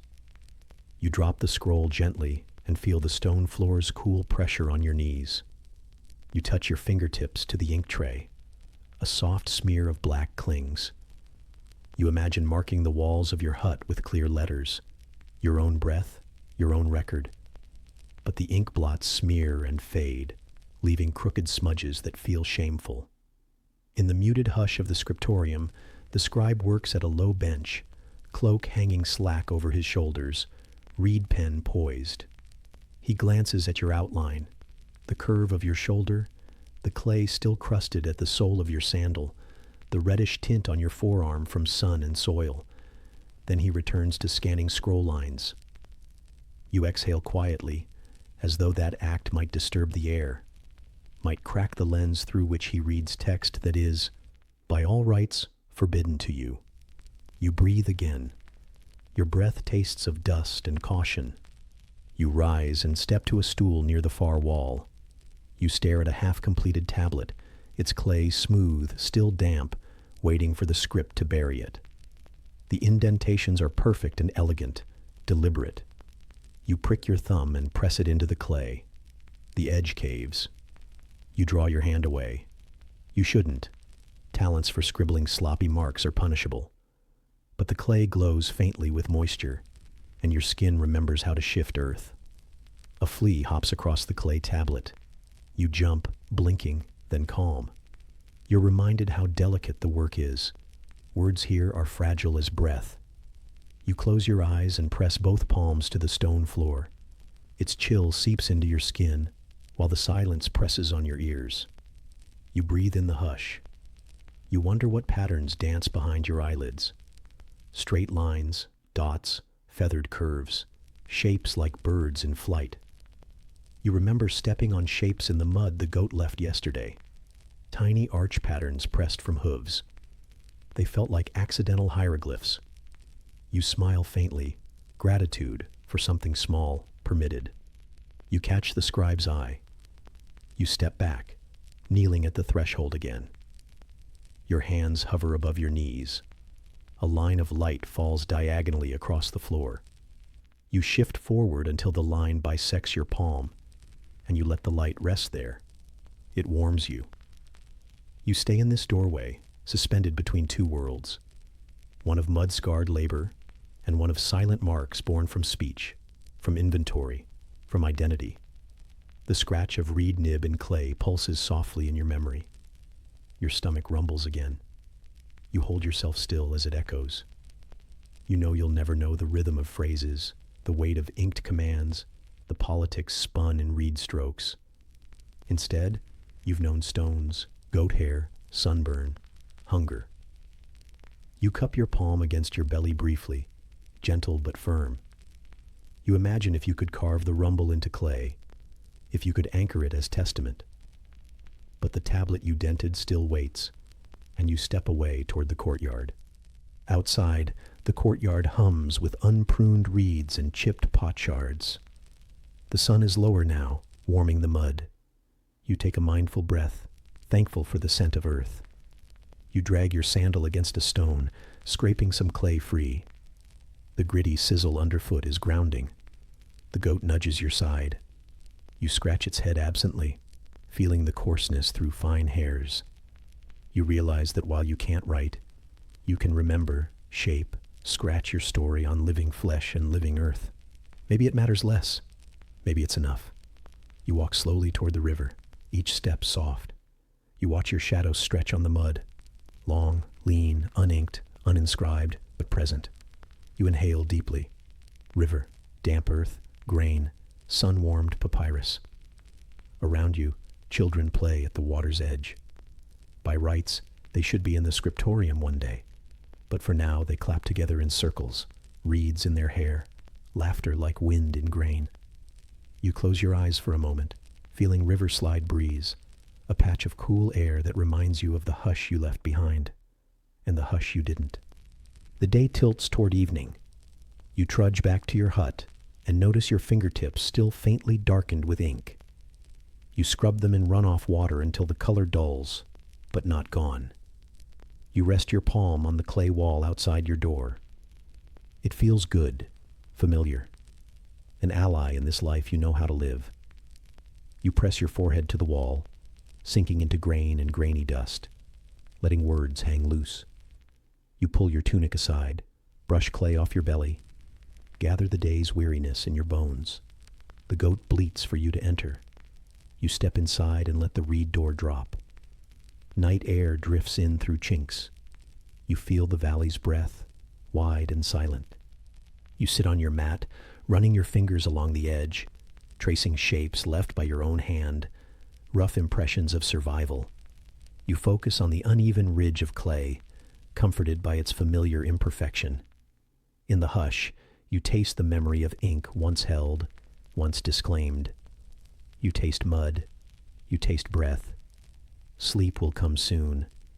You close your eyes and gather your thoughts, unwritten but felt. You are part of the day, the valley, the glow of red dust behind sun. You are enough. You should have ignored it. The ache in your belly, the twisting, the tugging, the sensation that something inside you is rehearsing a very slow rebellion. You could have pretended it was hunger, or divine punishment, or a side effect of yesterday's questionable lentils. But instead, you said it out loud. You told someone. And now, unfortunately, you're here, standing under the slouching awning of a mud-walled building that smells like wilted garlic and wet cloth, waiting for someone whose medical knowledge comes wrapped in incantations and crocodile anecdotes. You didn't even have breakfast. Not real breakfast anyway. The kind with bread that isn't mostly sand, or beer that doesn't fizz in your nose. Your stomach groans, not from hunger now, but from dread. The kind of dread that starts low in your spine and climbs slowly, like an ant with ambition. The kind of dread that knows it has made a mistake and is already too far in to turn around. A goat bleats nearby, which would be fine except it's tethered directly outside the door, chewing the corner of a scroll. That's never a good sign. When the local livestock are eating your doctor's prescriptions, you begin to question the hierarchy of competence. The clinic, if one is being generous, is a narrow room with shelves that slope under their own weight. They're filled with jars, some clay, some glass, some suspiciously sticky, and bundles of dried things that could be herbs or could be hair. There's a mortar and pestle on a table in the corner, crusted with the residue of hope, and perhaps onion. There's a faint buzzing near a pot that you very deliberately decide not to look inside. The healer, whose name is either Hecka or something that sounded like a sneeze, gestures for you to lie down on what appears to be a reed mat covered in yesterday's regrets. It crackles under you like a scorned thatch roof, and you try not to breathe too deeply. You don't want to inhale anything that might still be alive. He asks what ails you, or he mumbles something that might have been a question. You mention your stomach, the ache, the churn, the way it bubbles like the Nile in flood season. He nods, in the way that people nod when they have absolutely no intention of using your words to guide their actions. His first solution is to smell your feet, not metaphorically, not spiritually, literally. He leans down and sniffs. You stare at the ceiling, which has a suspicious brown patch in the shape of a falcon. You decide it's an omen, a bad one. Then come the treatments. Oh, the treatments. First, a salve. Thick, sticky, and glistening with something that resembles crushed bees and disappointment. He smears it on your abdomen with the confidence of someone who once read a recipe and forgot most of it. It smells like moldy figs and something vaguely animal. You're told not to move. The salve needs to settle, like an old debt or sediment. Next, he brings out a potion. It's stored in a jug that has cracks you can see daylight through. He pours it into a cup that isn't a cup. It's more like a hollowed gourd with ambition. The liquid is green. Not the good kind of green, like fresh grass or healthy envy. This is the green of illness, of choices you cannot undo. It bubbles a little. He hands it to you with reverence, as if passing down an ancestral curse. You drink it. Because you are obedient. Because you are hopeful. Because it is too late to escape without insult. It tastes, well, if vinegar married sweat and then had an affair with something pickled, that would be the flavor. Your throat closes. Your eyes water. Your entire digestive system goes silent in protest.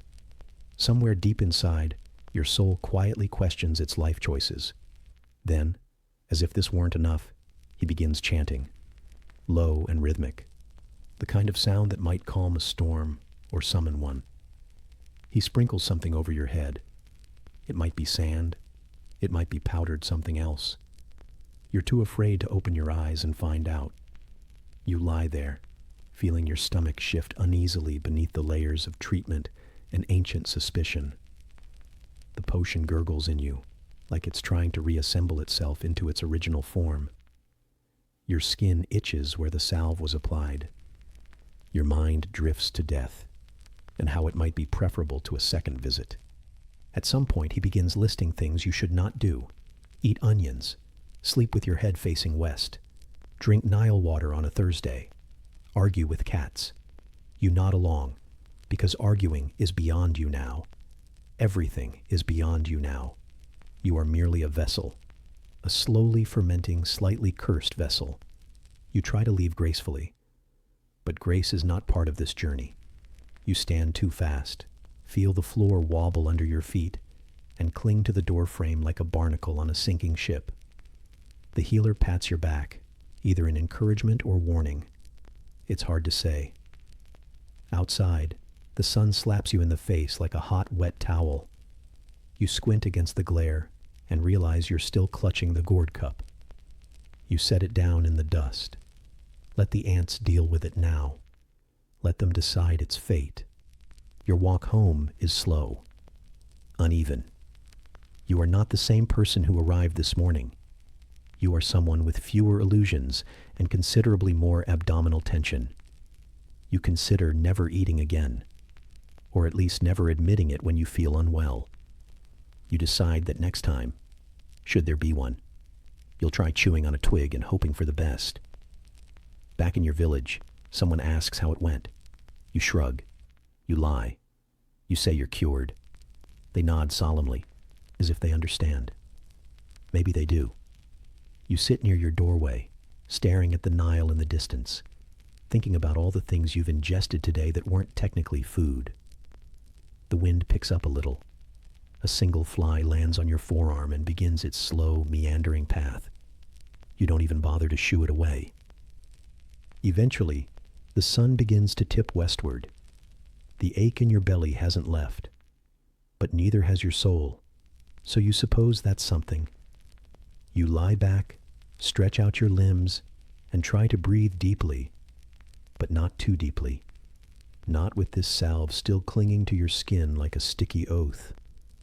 And as your eyelids droop and your stomach gurgles one last rebellious note, you begin to wonder what fresh discomfort tomorrow might bring. And who, exactly, will be next in line for the healer's affection. Something wrapped in linen, perhaps. Something lifeless. Something familiar. But that's a worry for another day.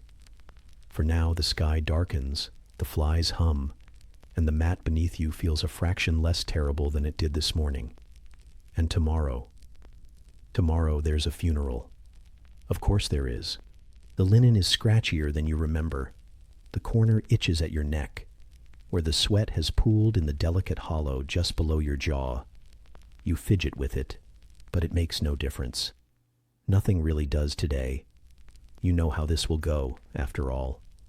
You've walked this path before, not metaphorically, literally. Your sandals already know the route, carving tired grooves in the same hot sand, past the same crumbling walls and wilted reeds, to the place where the sobbing starts and the flies seem louder than grief. The air smells like grief, though, and resin, and old beer. Someone in your household, you're not even sure who anymore, pressed a lump of barley bread into your hand before you left, as though a stale crust might buffer you against mortality. You didn't eat it. You're still holding it. It has warmed to the temperature of your palm, and now it's just another thing to carry. The procession has already begun. You weren't late, but the dead don't wait. Not here. The cart is pulled slowly by a donkey that looks like it's considering giving up the whole walking business altogether. One leg limps slightly, and its tail flicks at invisible pests that may or may not exist. The driver's sandals slap the dust like wet cloth, and the wheels creak like they're remembering every funeral they've ever attended. It's not their first. Not this month. Maybe not even this week. The linen-wrapped form on the cart is smallish. Not a child, but not someone who had grown into the full weight of complaint and bad knees. You don't ask questions. No one does. No one needs to. You all march, because marching is what you do, when breathing becomes too confusing and stillness feels like mockery. The sun bears down, as it always does. Its position in the sky doesn't care for ceremony. It saps moisture with no regard for mourning, turning every footstep into effort and every breath into a chore. The sand clings to your ankles, damp with sweat, and each grain feels like a tiny accusation. You shift your weight, trying to avoid the worst of it, but the sand is democratic in its cruelty. No favoritism here, no escape. Around you, voices murmur the low rhythm of chants that you don't fully remember. Or maybe you do. Maybe they've etched themselves into the folds of your brain, like the lines in a weathered palm. There, but too worn to decipher.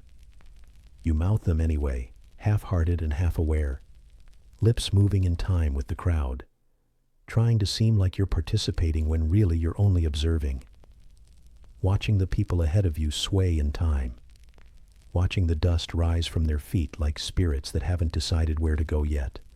A neighbor, the one with the loud cough and the daughter who sells onions, walks beside you. Her sandals are tied with fraying twine. She hums too loud. You don't like her, but today you tolerate her.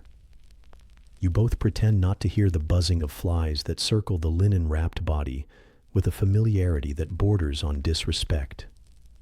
Flies here are persistent, almost spiritual in their commitment. You're fairly certain they've attended more funerals than you. Eventually, the procession halts near the edge of the village, where the mud brick walls fade into sand, and the breeze smells faintly of river and rot. The sun reflects off the river's edge like it's mocking your choices.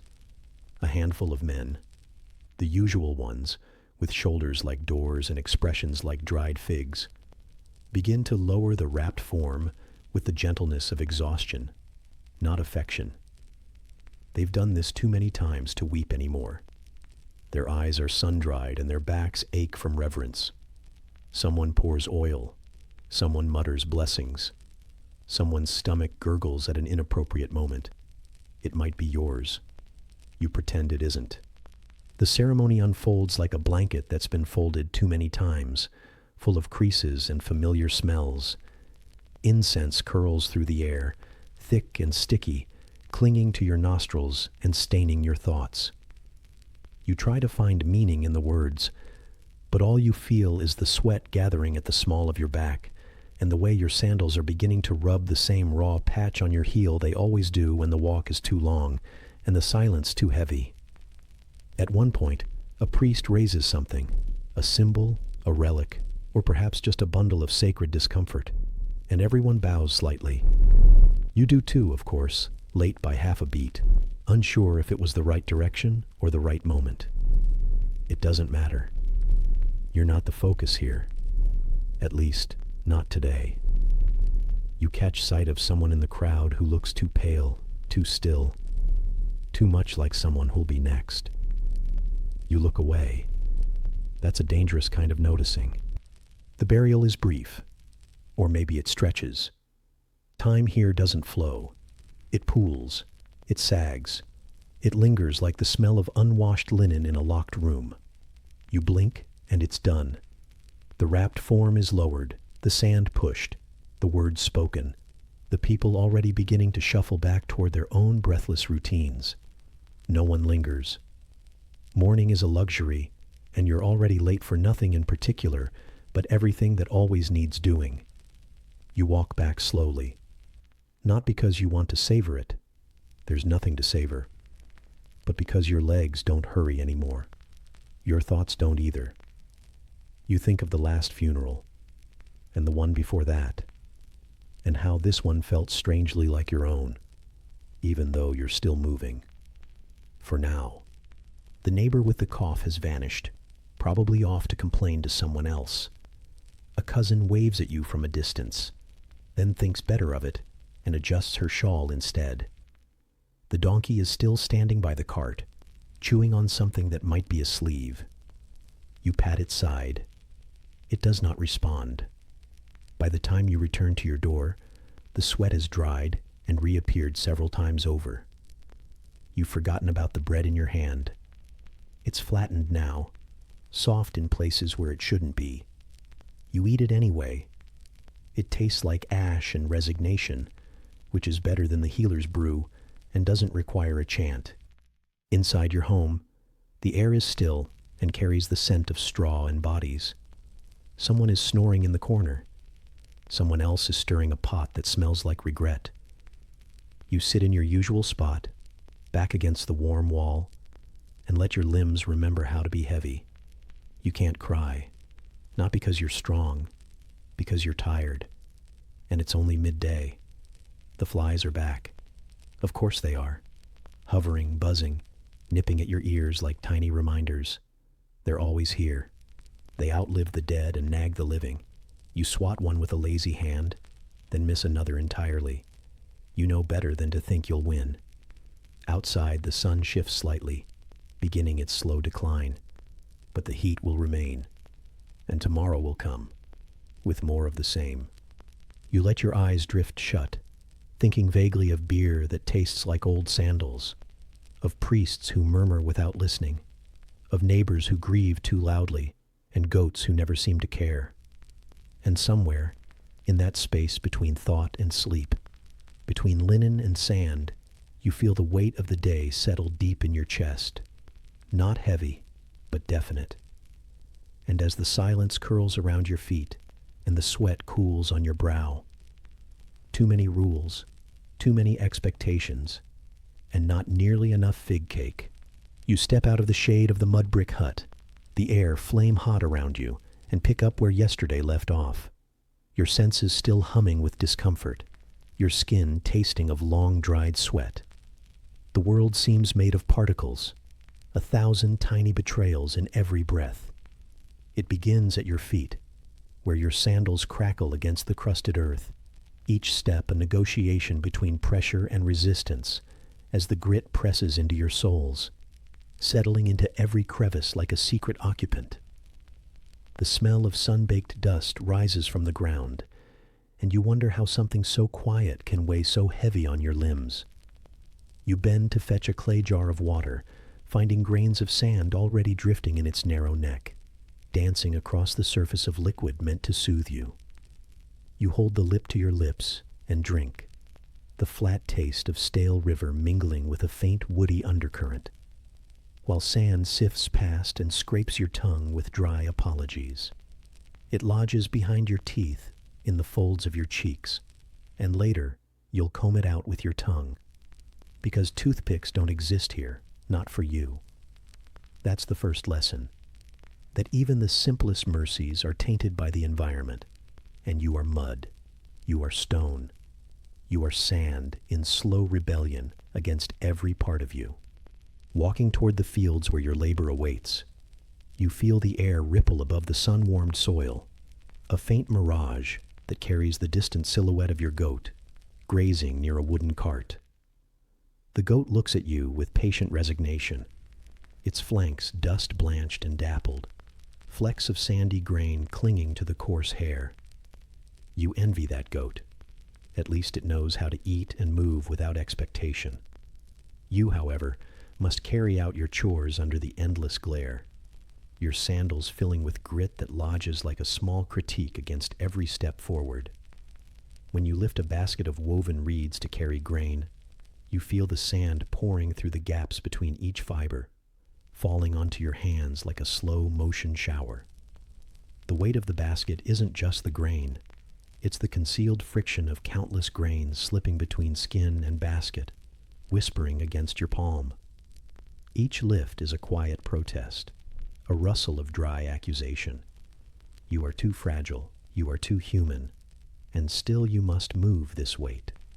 The midday sun presses down on your shoulders, and the crown of your head throbs with heat. You pause at the shade of a half-demolished wall, its bricks mottled with soot and grime, and rest the basket there, your back leaning into the coarse mud. Tiny beads of sweat gather at the base of your spine, each followed by another until your shirt, once crisp and linen, feels like a damp rag clinging to every dip and curve of your body. Sand gathers at the edges of your collar, feeding itself deeper into the weave, where only your skin can feel it, coarse spears against bare flesh. Inhaling, you realize even the air tastes of sand. You can't hold your breath forever, but each exhale is a relief spiked with grit. A fly lands on your neck, tickling your sweat-clogged pores, and though it's a small creature, it makes your spine shiver. Somewhere off to the side, the goat ambles toward shade. You want to sink into that moment with it, to disappear under the cool refuge and forget that sand exists at all. But your body remembers breath is seasonal here, and shade is fleeting. At the water trough, you lean over to kneel. Dip your hands into the water so murky it reflects nothing of your own face. You cup the liquid into your mouth, tasting it through a sieve of damp earth. Sand filters in, heavy and subtle, leaving small reminders of where you stand. A neighbor's child passes by, kicking up a cloud of dust that settles on your arms and in the nape of your neck. They don't notice. They never do. You brush it away, but as you straighten, the wind shifts and more rises. You taste grit again, sour at the back of your throat. The sand is no longer outside. It's inside you, part of your body now. You trudge onward through the narrow streets of the workers' village, the mud brick walls on either side baking your shadow into the ground beneath your feet. With every step, you stir invisible layers of sand trapped in the cracked mortar. It falls like delicate ash, coating your hair, your shoulders, and slipping under your shirt to nestle against your ribs. It will stay there until you climb into a shaded corner at dusk, too exhausted to pull the fabric away, and fall asleep with that light abrasion still brushing against your skin. You pass the communal ovens, their mouths drooling heat and cinders. A baker leans over the embers, pulling a flatbread from the coals. One look is enough to know that even this bread tastes of sand. No matter how many times it's sifted or kneaded, dust will always find a home in the dough. You don't envy the baker. You envy the goat who grazes outside, free of these rituals of prohibition and abrasion. Returning to your hut at midday, every grain of sand itched on your skin like 1,000 tiny reminders of mortality and grit. You rinse your feet in the trough again, but the sand persists, clinging stubbornly beneath your toenails, radiating warmth. Like someone who melted crayons in their shoes, each toe is a singular stinging complaint against your shoeless dare to survive here. Later, when you stretch out your arms, you see the sand emanating from your clothes as you move, tiny clouds at every shift of your body. You imagine them mingling with the desert dust, floating away on the wind until the whole world is quietly participant in your suffering. You don't cling to comfort anymore. The luxury of ungritted skin seems like a betrayal of how deep these grains have sunk into your bones. Mid-afternoon, you sit against the hut's threshold, the mud warm under your back, gently damp where a previous storm seeped through the cracks. Sand mixes in with the patch of moisture, making it a sticky hinge between wet and dry. A breeze, feathery at first, picks up, stirring the loose dust in circular patterns all around you. You close your eyes for a moment and feel it on your eyelashes, brushing across your cheeks like dry tears. You think, maybe tonight I'll clean it all out. But as darkness falls and firelight sways across your hut, you know that tomorrow the same sand will return with more tenacity than your best broom could muster. It is not an annoyance. It is an inevitability. Like sun, hunger, labor, it is simply what this land requires from you. Your companion goat returns from the fields, its coat powdered pale. It nudges the jar of water, and you press a handful of grain into its mouth, peeling away the grains from the husk. But the grain itself is gritty, rough against your teeth as you prepare it. Even livestock provisions cannot escape the all-encompassing reach of sand. You feed the goat, though you can taste the sand in its breath when it chews. As the evening settles, the moonlight brushes the hut at an angle that turns the sand into faint prisms. Every corner, every threshold glimmers with minute crystals. Under that light, sand looks almost beautiful, like starlight collected beneath your feet. For a moment, you imagine you might forgive it, might forget how it scratches your throat and sticks behind your molars. You might forget how it weighs and grinds and steals. But the sand is patient. It remembers everything. It sinks deeper as you lie on your woven mat, the night growing thicker and cooler. Your arm sweeps across your body, brushing a pathway of sand away. But the next breath draws in another handful. You realize the sand is not just around you and in you. It has become part of you, a relentless companion in every breath and sigh. The wind nocturnal shifts your hair against your temple, and you taste sand in the air once more, that whisper of granules carried in subtle grains. You close your eyes, letting that gritty lullaby settle. As sleep begins to approach, you feel it, pressing gently but persistently, a weight that acknowledges your endurance. Sand is a food group now, you think automatically, because there is no resistance left in you to fight it. You feel your breath slow, your heart weaving itself into the lull of earth and dust, and in that quiet, the sand continues to swirl, a promise, a curse, a truth as old as the stones of this land. You drift, suspended in the dusty stillness, carried forward into the last hours of night.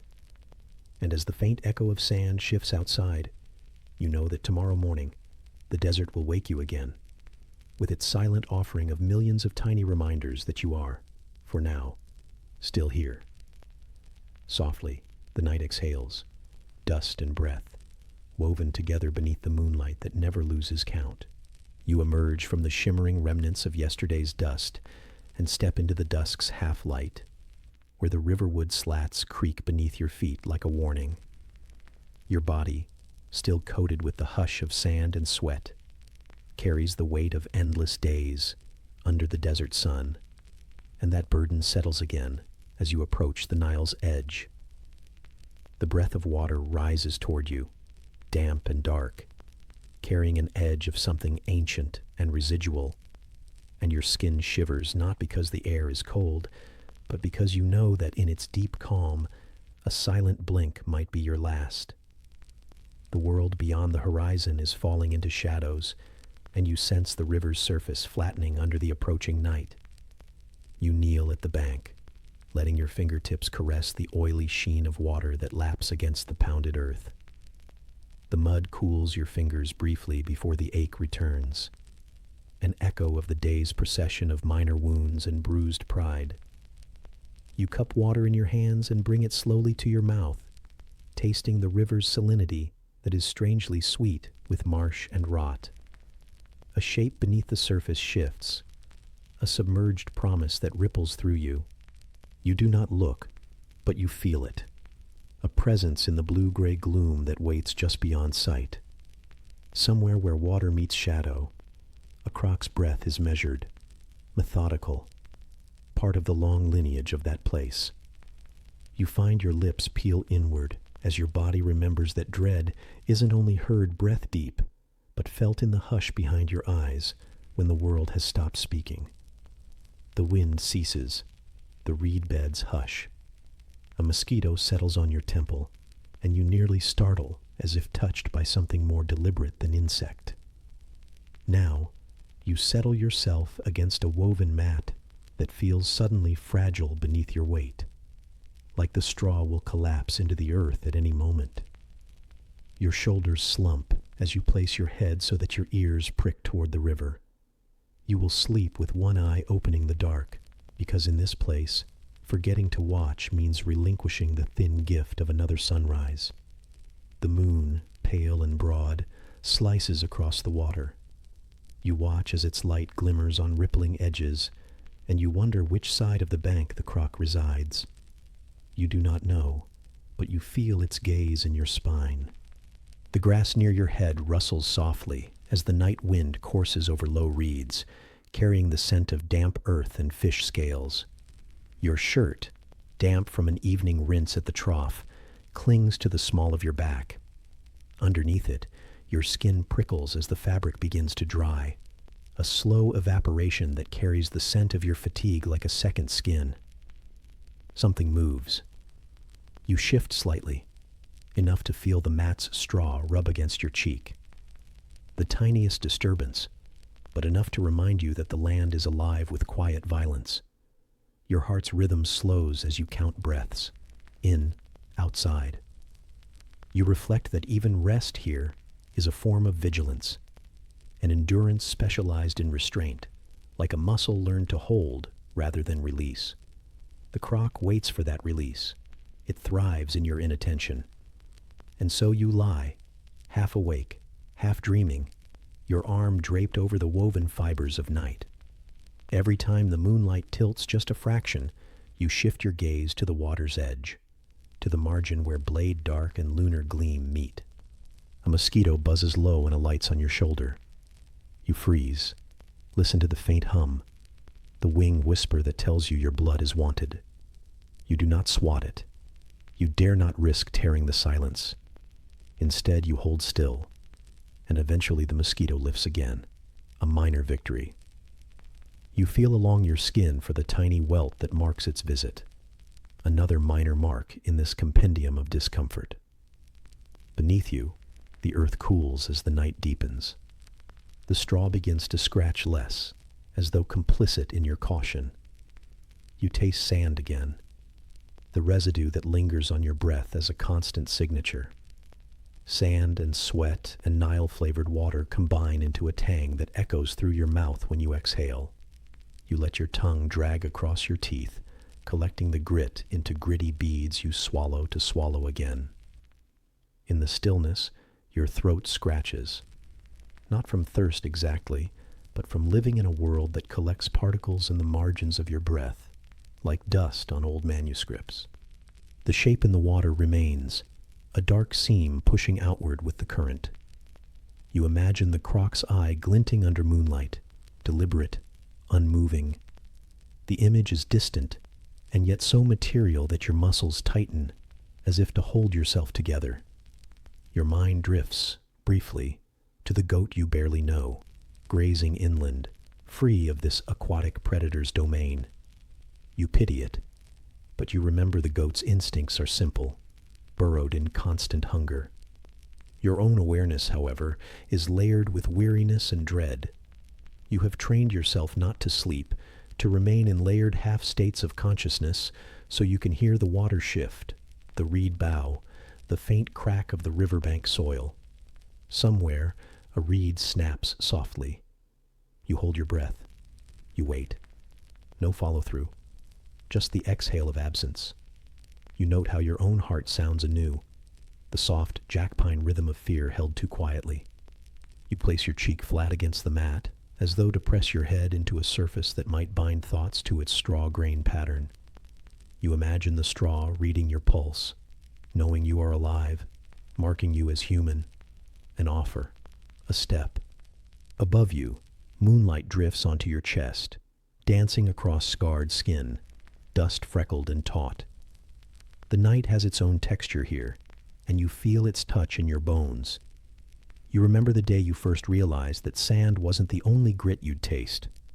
There is grief too, lying thick in your throat and settling in your bones the same way this dirt settles between your ribs. You inhale again, taste grit, swallow, and exhale. Your breathing slows further. Your fingers unwind from restlessness. The river's hush seems to speak in syllables you almost understand, something like lullaby, but sharper. Your ear twitches toward it, and the silence folds around you in response, pulling the world's sound away so that only the water remains, a hymn of potential danger, but also the condition for your being. Water keeps you alive, but remember that it kills too. The croc's outline dissolves into the darker dark, swallowed deliberately by the depths. You hold still. You imagine it swimming beneath the floorboards of the night. You feel it there, silent as unspoken thoughts, steady as the passing of time. Your eyelids dip. You resist the slip fully, but that half-closing is enough to cradle you to the border of sleep. The moonlight dims as clouds drift overhead. You feel your arm go slack. You must remain awake enough to sense the river's change, the murmur of water shifting beneath stone. You feel the straw beneath your ear scratch against it like a lullaby. Quiet, granular, unrelenting, the same tactile insistence as the sand that still lingers in your hair. And so you drift, breathing slow and careful, your one eye open to the movement of moon-woven shadows, your other eye succumbing to the near-tidal pull of exhaustion. Remember, you sleep here, not because you have choice, but because to not sleep is to rebel against the body that has little choice left. Softly, the night exhales once more, a breath carried just at the edge of hearing. You step beyond the curve of the village wall, the hush behind you giving way to a breath of open air, thick with scattered scents. The market lies ahead, not a more gentle beginning to a chapter, but the only true threshold here. The morning sun, already high enough to taste its heat on your shoulders, has begun its silent campaign to peel the chill from the earth. You trudge forward in the lingering half-light of dawn, your sandals dragging sand and grit from the path into the maze of stalls.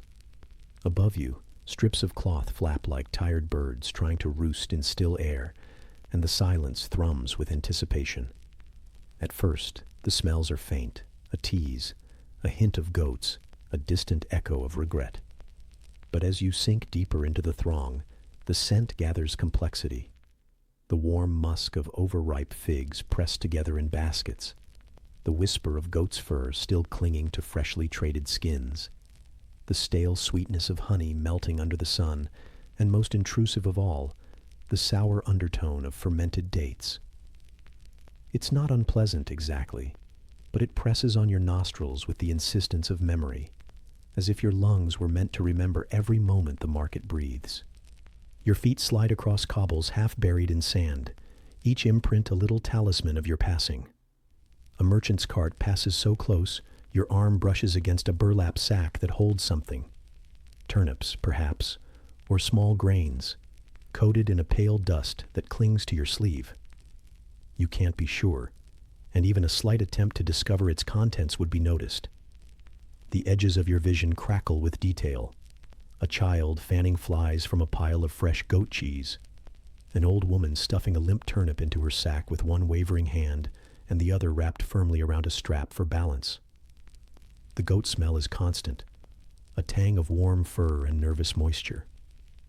You close your eyes for an instant, just an instant, and the essence takes you elsewhere, to a pen you once passed near dawn, where a goat bleated hoarsely into the half-dark, its damp coat pressing against your fingers as you adjusted its tether. You recall its slow, trusting gaze before you left, the soft crust beneath its hoof, the fine, sharp dirt lodged in the curve of its hoof wall. The memory flickers, and you swallow against a hollow in your throat. You move, folding yourself into the market flow. Each stall has its own personality, a voice spoken in scent and color. A row of date merchants offers glossy black fruit arranged like shining stones, and the scent of fermentation is lively, almost cheerful, as if they mock your hesitation. You consider buying a date, but the price is too dear, not for the fruit, but for the permission it signifies. You leave empty-handed, your pockets still lined with sand, your mind still lingering on that goat. Further down, the fabric vendors stretch damp cloth in the sun, threads woven tight enough to hold dust, but not enough to hold back its passage. The air hums with the brush of cloth on cloth, and you can feel the fibers brush against your fingertips as you pass, the scratch reminding you of the threadbare edge of your own linen, its fibers unraveling at cuff and seam. That odor, sun-warmed goat, sweat-laced sand, follows you like a vow. Your stomach murmurs something you think might be hunger, or maybe anticipation, or perhaps frustration. There is no meal here for you unless it travels in your pocket, or worth a coin you don't have. Instead, you'll inhale the goat-scented air, swallow dust and regret, and carry on. A vendor stands behind a low table where small columns of goat's head cheese glisten in the sun. A fly lands on one and stays, drinking in symmetrical stillness. The vendor doesn't swat it away. It's part of the market's ecosystem. You know if you linger too long, the flies will move in steadily, drawn by warm flesh and warmth of sail. You step back, wrists aching from the morning's work, and your thoughts flicker to what must come next. Even wrapped in your woolen cloak, the sun warms your back. It's a dry, flat warmth, not the kind that comforts, but a disapproving pat. The sun says you are exposed and unprepared. Beneath the cloak, the linen has rotted cold overnight, and though you washed it with river water, the damp remains, clinging to shoulders and chest. Skin-on-skin friction creates its own ache, and you feel the slow slide of fabric across your spine as you turn. A merchant shouts. "Yes," he shouts, though not out of excitement, more to clear flies from his wares. The noise shatters your calm bubble, and you realize your heart skips in reaction, as if startled awake in a quiet room. You breathe deep, taste goat and regret, and melt back into the moving current of bodies. Shufflers, buyers, sellers, beggars, those who walk and those who sit. A child thrusts a bruised fig at you. You hesitate, then take it. The fig is warm, sticky. Its flesh clings to your fingers like a secret that won't be told. You chew without pleasure.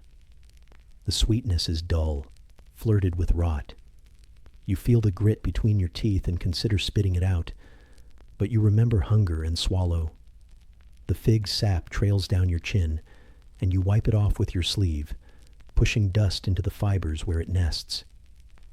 An old woman passes, her face rich in sorrow, her teeth uneven and few. She's mumbling a transaction under her breath, but her voice is more hiss than words. She smells of goat's milk and mildew, and your skin tightens when she brushes your cloak. It's involuntary. She reaches into the folds and presses a tiny clay bead into your palm, one she's dropped or given. You look at it, heavy in your hand, and her eyes flick to yours. Without turning, she continues on, her footsteps leaving the dust swirling behind her. You trace the bead on your palm. It's rough. You imagine it rolling across your blanket later, slipping beneath your sleep. Something extra, unexplained. You pocket it. It seems as good a purchase as any. The flies circle above, indifferent. Your throat tightens. The sun feels sharper now, like a scolding memory. There's a barrow of baskets ahead, lined with small dead birds, quail maybe, each tied by its feet in delicate knots. Their feathers glisten in pilot light. Even their beaks are intact. It's so quiet you can hear the shallow rise and fall of their chests, though they are unmistakably still. You inhale the faint musk of them, the suggestion of blood that's grown stale. It's dinner you won't have, maybe dinner someone else will pay for at far greater cost than you could conjure. Your feet lead you past the birds and into a patch of shade where gourds and pottery glint on low stone benches. A woman sits, weaving reeds. Her fingers move with slow certainty, forming rims for dates, oil, water. She seems oblivious to the market. Her movements are independent of the chaos. A stray goat brushes her basket with its head and moves on. She barely shifts. You consider that calm, but think instead, survival rehearsal. To stop noticing is to become fluent in this smell, this intensity, this sand and regret menu. You lean into the shade. Sweat drips down your back, the linen clinging. The air here holds less goat and more clay, but still a trace of everything. Here the dust settles slower, and the scent of mud lingers in your nostrils, a reminder that beyond the market, the mud brick walls swell in heat and refuse to forgive. You close your eyes and count the moments. Fly, shade, goat, bead, comb, tuck, continue. Somehow, though it's the middle of the day, the market's heartbeat remains slow. Sounds don't explode as much as sigh. Leather rubbing leather, cloth brushing cloth, hoof against rock. Human voices are soft, negotiating, coaxing, coiling in the afternoon warmth to sizzle into shape. Each voice inside your head asks if you belong here. You answer with a slow exhale that rattles dust from your lungs. You take another step, and beneath your sandal, the bead falls silent. You clutch your cloak.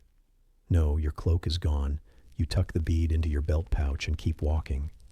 There's no sudden decision, only the sense that you, goat sweat smelling, sun-warmed, dust lubricated, are moving forward.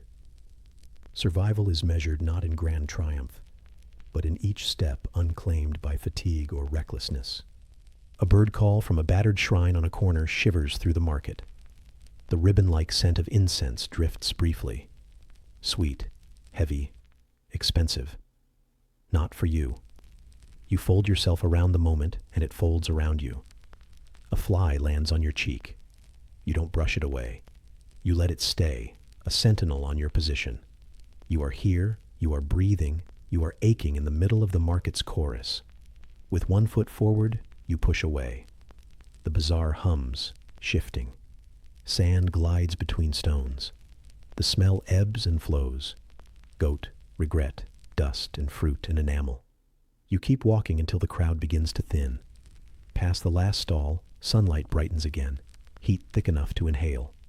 The necklace of market scents loosens and dissipates, but you still taste them. Goat and regret, fig sweetness, stubborn dust. Behind you, the market continues. Flies settle on warm skin and warm live meat. The world has not changed its mind about you. You remain an oddity, clean enough to wear a cloak, yet also dust-dusted, overheated, bearing the tang of fear and hunger and gritty hope. Ahead lies shade and water, and the promise of moving on to the crocodile-lined riverbank. You pull in a long, slow breath, as if the air itself were cool, and step beyond the market's edge. The sounds and smells fade into memory, but they linger in your lungs, and maybe in your bone, like a bruise that won't quite heal. You move toward the riverbank now, limp but intact, clutching the clay bead beneath your shirt. The dust is still there, in the creases of your brow, in the hollow of your collar. You taste the fig on your tongue, still warm, still tasting like regret. Each step resonates with the unfinished market sigh, the flies still circling, the goat left behind in the memory. And as the sunlight softens into desert gold, you reach the river's shadow and the promise of the next discomfort. Quiet relief. You drag yourself from the ragged edge of exhaustion, the memory of murky market scents still clinging to your skin, and your body rolls into the next morning without permission. The courtyard is quiet in a way that feels cold. Your ears strain against the hush of absence, but there is no relief here. Only another empty day to fill with tedium and endurance. A fine dust coats your sandals, soft and irritating, reminding you of the river's distant presence, the sun's early heat already nudging your backbone. Your breath rises in small clouds of regret, and you lurch across the courtyard toward the cool shade of the scriptorium, a place that promises no relief, only the slow bending of your spine and the constant tug of invisible expectation. You step inside. The stone beneath your foot is smoother here, worn by sandals and time, but it feels cold and sharp along the soles of your tired feet. Flickers of sunlight drift in through narrow slits above your work desk, thin rectangles of brightness that feel more like accusation than comfort, as though the sun itself is judging your presence here. The desk is small and weighted with scrolls, each one a promise of labor that expands the closer you look. You lift your tamarisk wood stylus with the same practiced slowness you use to breathe, knowing that every stroke will be examined with tiny, critical eyes. Your boss arrives without fanfare or sound, as though shaped from the midday heat itself. You sense a shift in the air before you feel his presence, an unspoken prelude to criticism. He stands behind you, silent and still. You can feel his gaze, like a hot pebble against your neck, but there is nothing you can do. You bend forward, adjusting your posture under his scrutiny, as though he's already invented a new standard for how your shoulder blades ought to align. Your fingers hover above the scroll.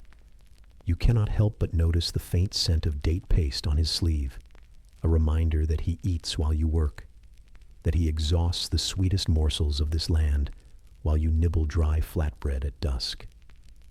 He moves closer. Perhaps he tilts his head by a millimeter, or perhaps you imagine it. Your muscles tense, your spine curves in slight disapproval. The stylus taps once against the table, a sound that replicates the moment you realize there is always room for improvement. You draw a line in ink that pools under the stylus's tip, and it is too thick, too thin. He flicks the scroll. You adjust the pressure. The ink bleeds an extra few millimeters. He flicks again. Your hand shakes, and the ink dances, sinking into the papyrus like regret soaked in midday sun. You breathe, your chest tight. You shift your weight from one foot to the other, listening to the heartbeat of the room. The scratch of stylus on papyrus, the wind sliding along the slits in the wall, the distant bleat of a goat.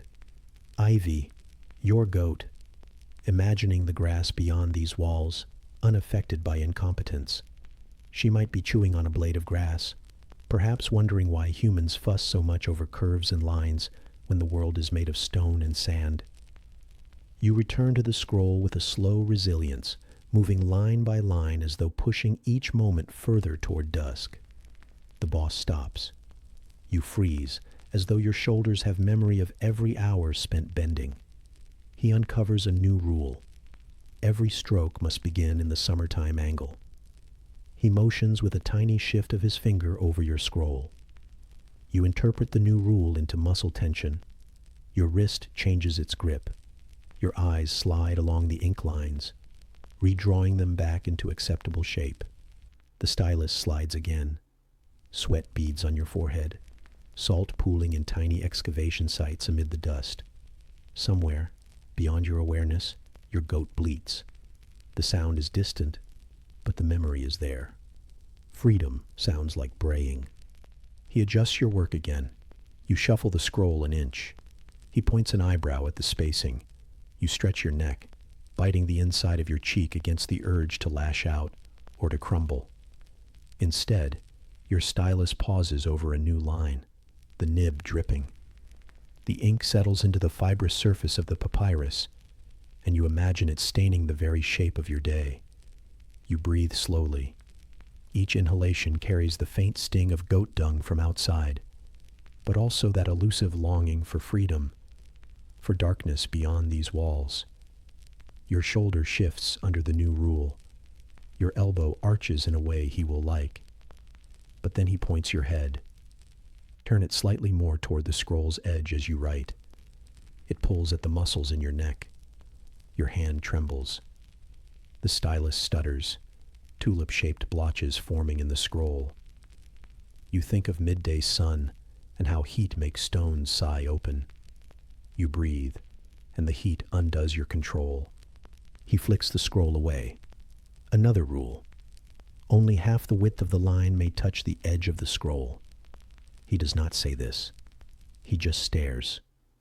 You adjust the alignment, measure with your eyes, and edge the line inward, your shoulder curving in. You imagine your shoulder itself as a shadow of sunlight. You imagine Ivy, the goat, drifting in wild grass, no rules but those of hunger. You funnel your memory into slow, deliberate motion.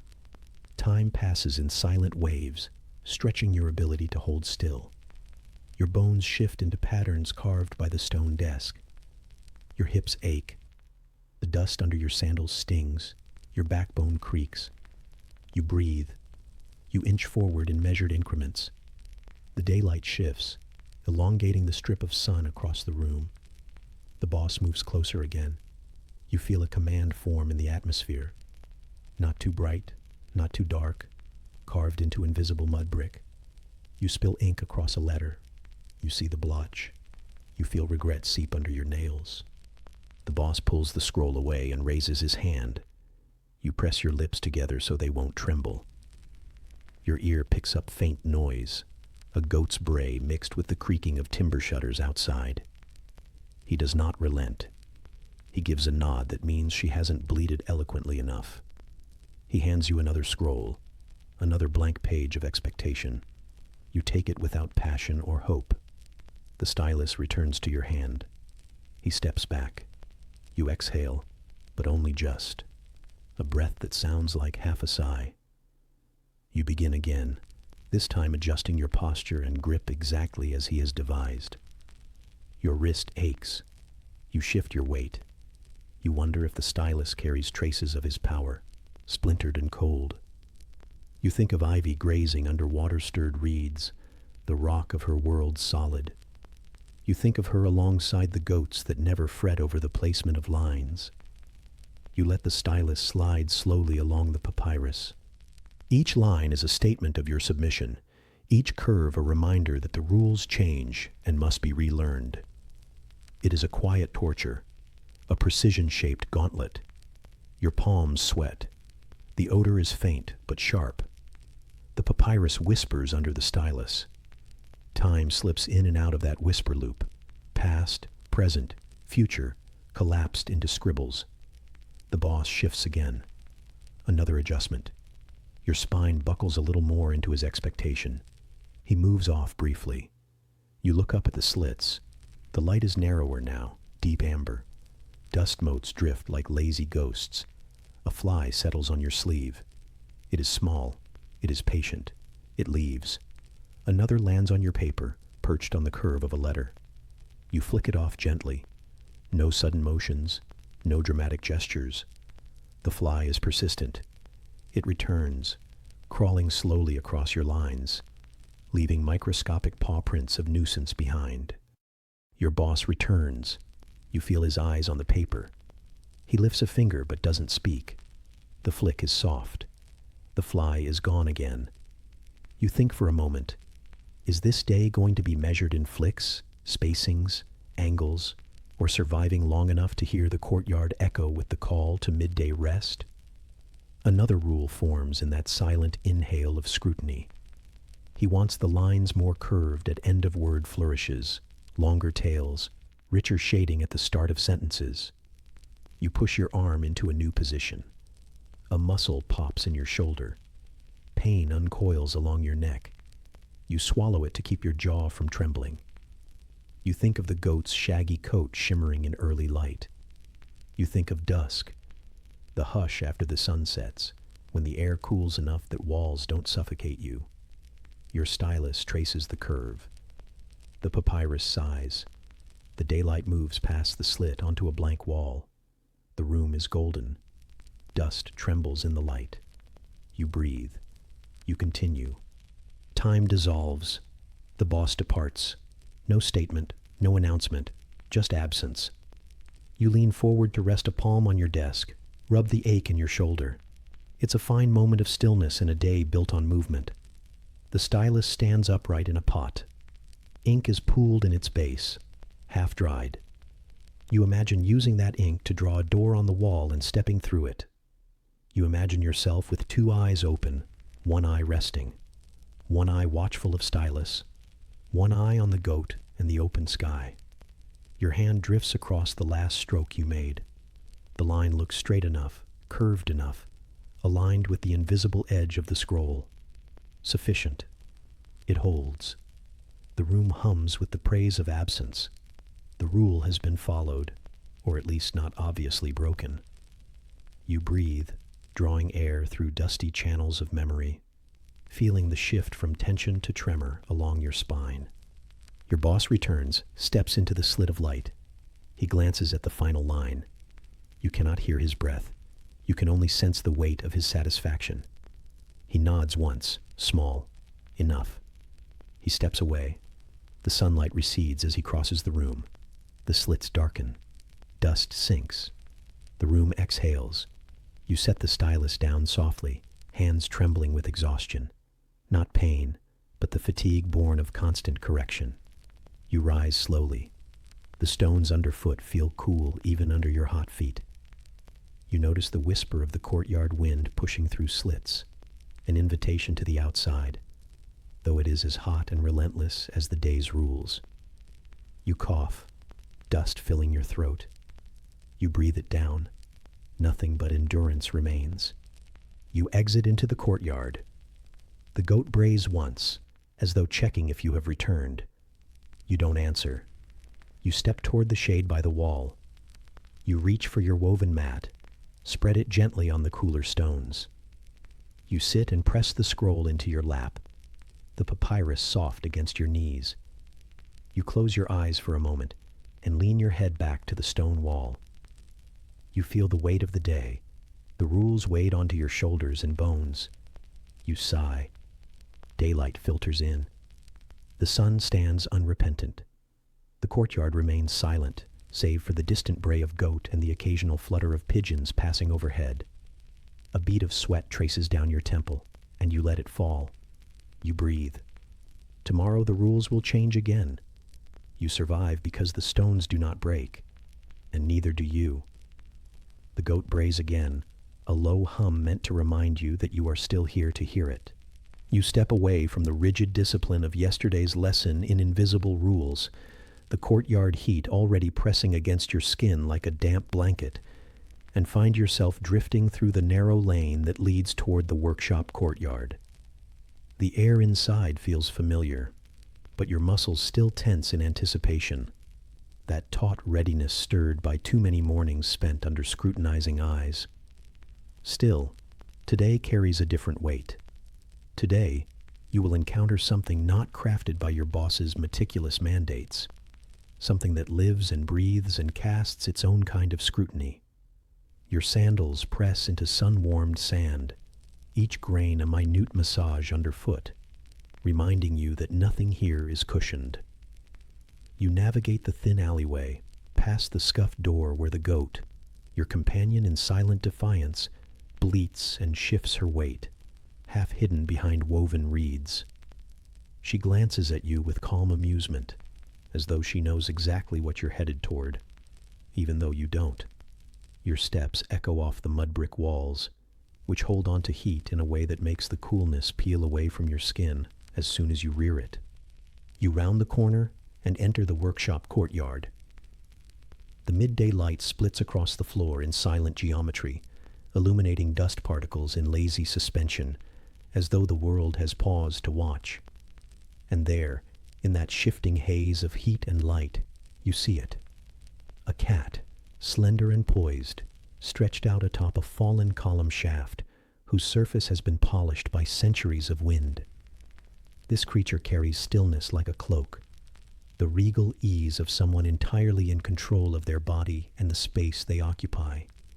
Your heart might beat a fraction faster, but you keep your feet still, because moving now would break the tableau. The cat lifts its head. You notice the lean arc of its spine, the sleek sheen of fur that flickers in golden illumination like glass melting in sunlight. Its ears pivot in your direction, the gesture precise and silent, like a question asked without words. You shift your eyes downward, respectful, deferential, because here, in this place, you do not choose to meet gaze. Instead, you feel the brush of sand against your ankles, the faint rumble of goat's breath behind the reeds, and the hum of stone under sun. And still the cat watches. You are fully aware of the simple absurdity. A living creature whose domain is the sun-baked stone and drifting dust, judging you, not for your skill, not for your obedience, but for your very presence in this sun-struck workshop. It's a judgment made in silence, but somehow louder than any frown or reprimand you've faced. Your chest tightens, your palms sweat. Flies buzz between you and the cat, and some land on its ears without consequence. They would land on you, but you'd flick them away clumsily, and they'd return. The cat remains unmoved by such trivialities. You breathe through the moment. You feel the heat sliding inside your shirt, the threadbare fabric clinging, reluctant to let moisture pass. Overhead, a breeze stirs, drifting dust across your cheeks, delivering the scent of sweet mud from the workshop kiln. You feel small, creeping stable in your crouch, because this creature, this cat, carries none of your burdens. It is not burdened by scrolls or rules. It is not burdened by taste or expectation. It is only cat, by sunlight, by stone, by breath in the midday hush. Minutes, or maybe seconds, pass in fractured slow motion. The cat lowers its head and reconnects with the column, its eyes half-lidded, as though your scrutiny has been acknowledged and dismissed. You shift your weight, drawing your knees closer to your chest, feeling the rugged bite of fabric against your skin. Something loosens. A sound, quiet as a spilled drop of water onto a sun-warmed rock, escapes you. Relief? Or recognition that here, in this perfect creature, There is neither malice nor scrutiny. Instead, you sense a quiet truth. Some beings merely are, without expectation, without rule. You taste that possibility in the dust on your tongue. The goat behind the reeds bleats softly, and the cat raises its head, eyes narrowing slightly, not in irritation, but in awareness. You wonder if goats and cats share some silent gossip, an exchange of scorn or compassion you cannot say. The cat shifts its ear, as though tuning to the goat's voice, then looks past it to see you again. You take a breath heavy with gratitude, not for anything they've given you, but for the quiet affirmation that you can exist, imperfect and slow, and still be witnessed without instruction. You lean back and brace your palms against the stone floor. The grit presses into your skin, and you sink into that resistance with a quiet sense of belonging. The sun slips behind a stray cloud, and the courtyard darkens. The cat rises and stretches, the slow arch of his spine echoing your own release, and pads away. You remain, watching until dust clings to where his fur brushed the ground. Then you exhale, a breath you didn't know you'd been holding. The goat bleats again, and you realize you can stand. You rise slowly, each joint protesting after the stillness. Your sandals scrape against the courtyard stones. The sun drips warmth back into the space, and dust motes drift anew in the light. You glance once more at the spot the cat occupied, but it is empty, save for patterns of sand polished smooth by paws. And somehow, that emptiness feels full. You step back toward the workshop entrance. Your bones feel the memory of stillness. Your will holds on to the brush of something unexpected. Acceptance, perhaps, or relief. The goat follows you at a distance, silent company in dust and sunlight. The day presses on and the workshop awaits your hands, steel and stone, scrolls and orders. But within you, a small space has opened, carved not by rule or criticism, but by the grace of a creature's calm gaze. You step out of the courtyard, into the narrow lane where the heat seems sharper, the stones harder to walk on. But something lingers, the feeling of being seen without demand. You trudge across the dusty ground to your next task, knowing that in a world built of rules and scrutiny, there was a moment where you simply were. And it was enough. You reach the threshold into the sunlit street, your skin prickling with warmth, your breathing steady. Somewhere ahead, the goat and the goat's distant bleat drift behind you, like an unseen chorus still holding its breath. You let the moment drift around you, like the cat's vanished tail of dust. And as you step forward into the brightness, you carry a quiet memory, a stillness to hold on to. The sun is lower now, but the heat has been absorbed into every surface like a secret.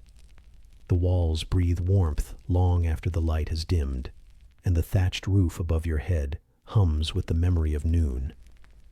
You shift your weight slightly on the woven mat that has the gall to call itself your bed, and each creak of reed and fiber echoes across the room as though you've committed some crime.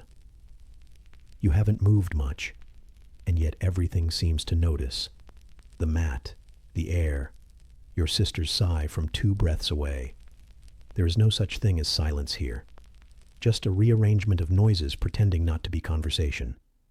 Privacy, as a concept, remains theoretical, like wings or breakfast. The house itself, if it deserves the dignity of that term, is less a building and more a collective understanding of which part of the same square is for sleeping and which is for everything else. You've marked out your corner with a pile of belongings that aren't really yours, but no one has challenged you for them in at least a few days, which in ancient Egyptian terms qualifies as ownership. The walls are made of woven reeds, and they are walls in the same way a cough is a song.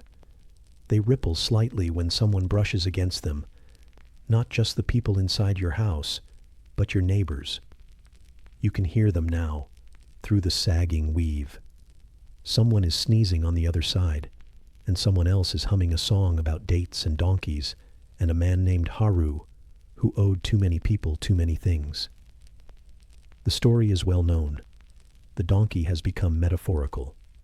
You exhale slowly and press the side of your face against the mat, which smells faintly of dust, feet, and something disturbingly sweet, like spilled syrup that was never entirely cleaned up.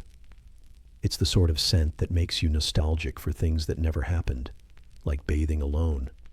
There's an itch between your shoulder blades you can't quite reach, and you suspect it's either a bite, a fungus, or guilt. The air inside the house is thick, not with smoke, but with other people's thoughts.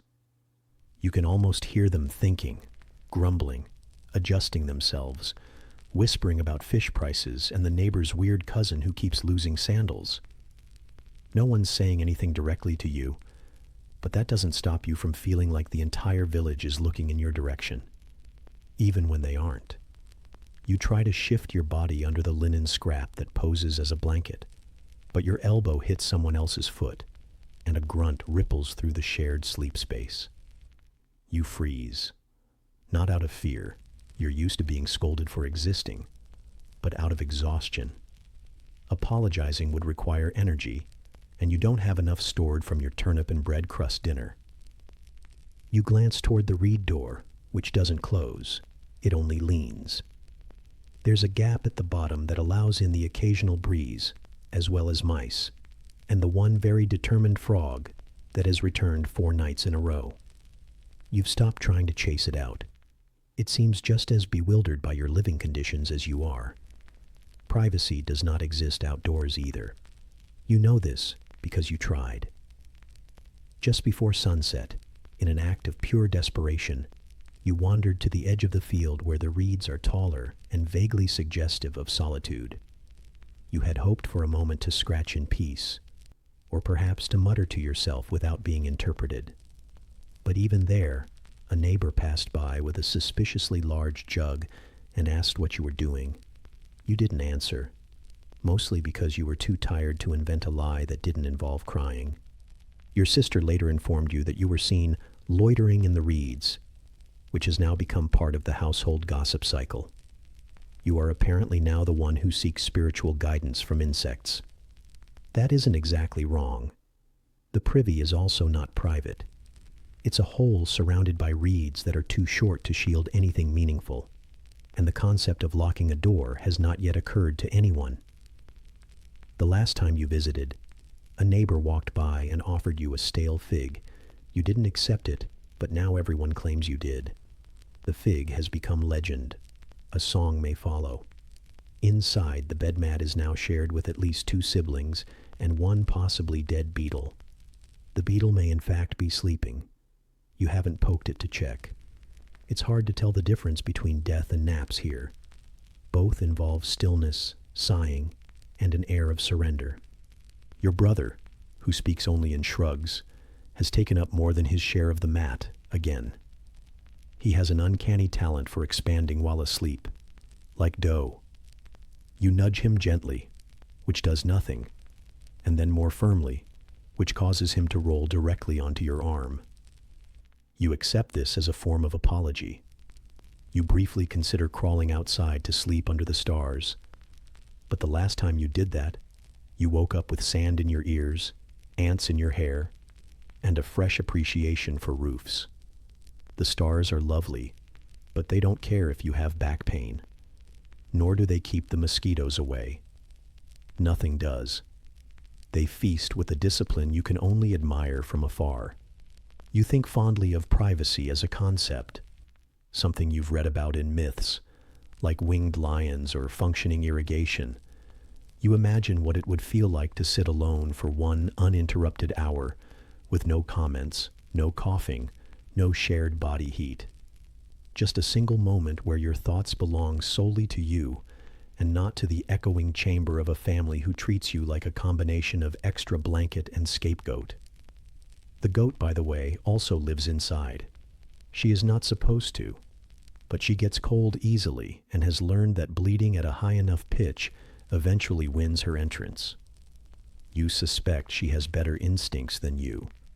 The goat, unlike anyone else in the house, is entirely unapologetic about her need for space. She sprawls with the confidence of royalty and farts with the impunity of one who has never been judged. You envy her. You try to build a wall with your own limbs, curling in on yourself, blocking out toes and elbows, and whispered arguments about who stole whose fig. But walls made of yourself are easily breached. A cousin drapes an arm over your back. A sister sighs directly into your scalp. The goat steps on your ankle. It is all part of the ritual. Even your thoughts are not yours. They drift like the smoke from morning fires, weaving through others' dreams and memories. You think about food, and someone mentions dates. You think about silence, and someone sneezes. You think about escaping, and someone mutters your name as though they know you were thinking something dangerous. You sigh and close your eyes, which provides all the privacy this world allows. Your breath slows, not because you are at peace, but because resisting takes too much effort. The world outside continues, reeds swaying, frogs hopping, gossip accumulating like silt. And somewhere in the future, another day waits for you. You suspect it will not be much better than this one. But for now, your ears are filled with the sound of someone else snoring, and your face is pressed against the only part of the mat that still feels cool. It's not solitude, but it's close enough. The goat exhales, someone mumbles. A mosquito makes a final pass at your neck. And in the soft hush of a night that never quite belongs to you, you begin to drift toward the chaos of whatever tomorrow thinks privacy looks like. You stand at the edge of the gathering as the afternoon sun softens into gold, the air sticky with heat and expectation. The market square has emptied since morning, but now it pulses again with bodies moving like slow currents, every face a blot of sweat, dust, and half-hidden curiosity. You brace yourself against a low wooden stall, fingertips brushing rough-hewn grain warmed by a day's worth of sun, and wonder how the day's hush could have turned into this thrumming mass so quietly. The smell hits you first. Fermented date wine thick in the air, mingling with spit-up goat milk and the faint bitter tang of sweat that clings like a second skin. You inhale too deep, surprised by how the scent splits inside you, sticky in your nostrils and crawling down your throat like something alive and unwelcome. Beneath it all, a harsher note, burning straw or clay, carried from some distant sort of fire that's always half lit at these gatherings. Your chest tightens, and you swallow once because swallowing is something you still can. Through the heat haze of bodies, your eyes find movement. Someone lifts a chicken, its feathers catching sunlight, scattering dust like tiny sparks. The bird's wings beat once, twice, and you're suddenly aware of how small and fragile those flaps are.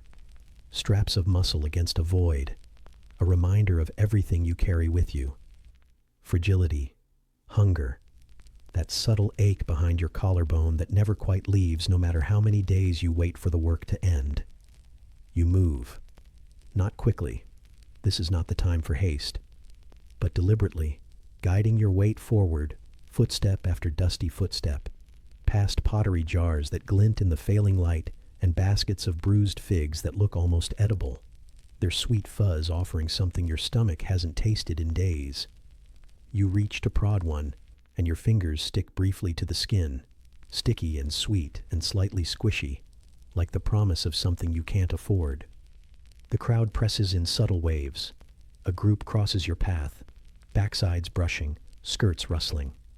A child laughs somewhere nearby, sharp, weirdly musical against the low roar of murmured haggling. The laughter makes you wince, sudden and loud, like a pebble falling into a pond you thought was still. You close your eyes for a moment, breathing, and feel the tiny tremor of panic creep into your hands. Your hands, calloused, cupped, trembling just a fraction. You press them against your thighs. You are here, you remind yourself, even though every sense is screaming otherwise. The ground beneath you is warm, not painfully so, but warm enough to remind you of lasting heat. Your sandals are thin, soles rubbed through in places, and you feel every pebble, every tiny shift in earth. You press further into the mass of watchers, drifters, traders, somebody muttering Arabic, somebody else yelping because their coin fell to the ground. Your eyes find the temple's distant edge, just past the market. Pergolas of reed and straw shade small altars or shouting corners where someone barters for protection or food. You've learned never to linger near those edges. They're where the law sits and spits on weakness. Instead, you press your weight against an old woman selling goat cheese, her stall smelling pungent, her jars lined with mold and promise. Her hands are steady, offering you a piece. You look into her eyes, feel the tilt of pity there, and your throat clenches so tight it hurts. But you manage a nod. You will take it, because hunger is a thing that pounds its own rhythm, louder than fear or shame. She unwraps a chunk and extends it. You bite. The cheese is cold, wet with goat milk, and it tastes like regret and rivers and fear all at once. Cheese should not taste like that. But this is not cheese. This is survival in a shard. The flavor fills your mouth and rivulets of sweat slide down your temples as you swallow, trying to be discreet, trying not to let it show how desperately it warmed something inside you.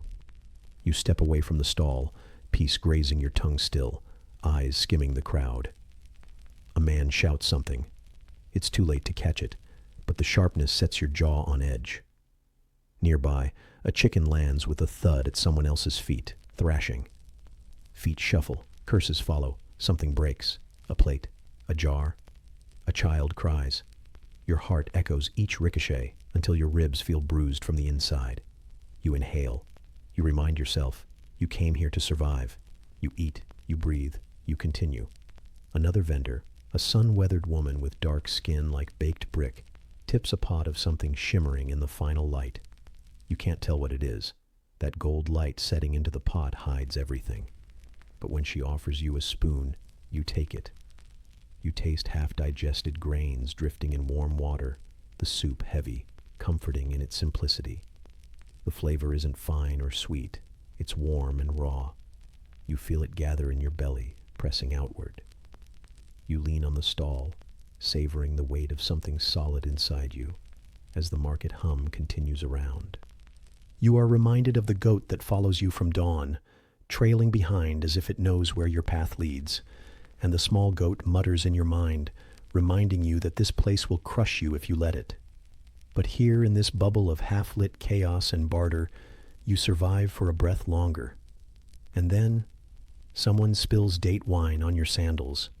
It creeps between your toes, cold and sharp in contrast to the baking heat, and you twist to clean it, shifting your weight and nearly stepping on a chicken again.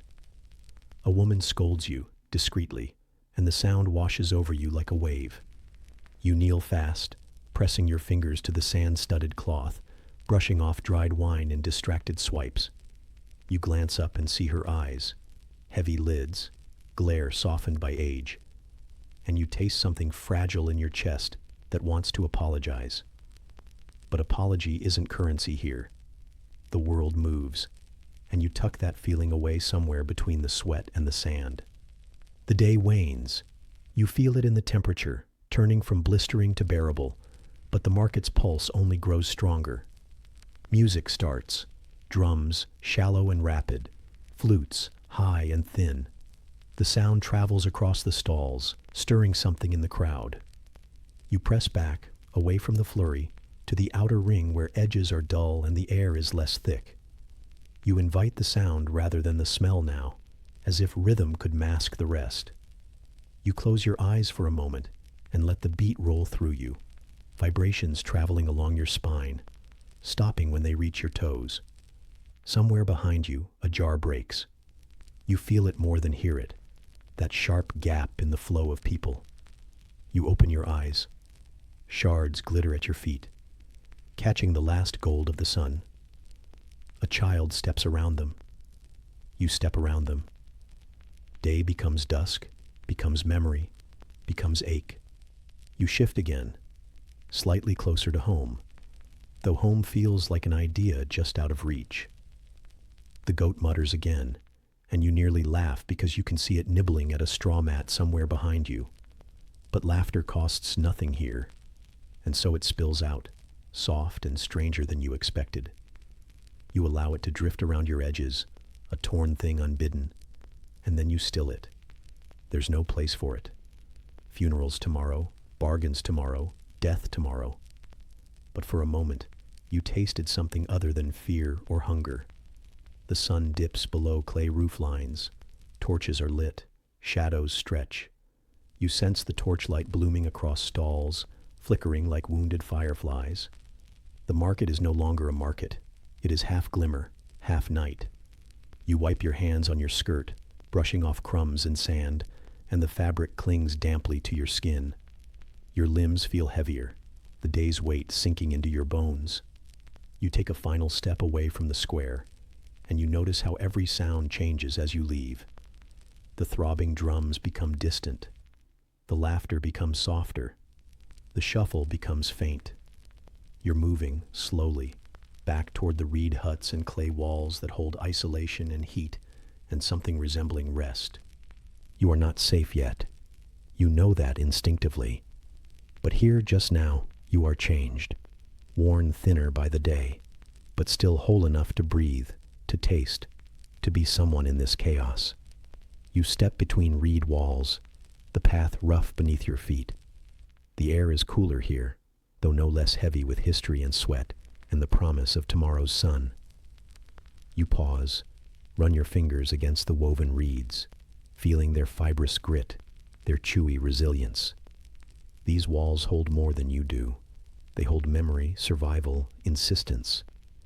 A rat rustles in the gap near the ground, and you don't startle because you've known this sound all day. It is a companion now, a fellow witness to exhaustion, to chaos, to the pressing weight of every festival moment. You smile slightly at the thought, though your throat claws tight with fatigue. You enter your small space, woven mat, low ceiling, enough air for now.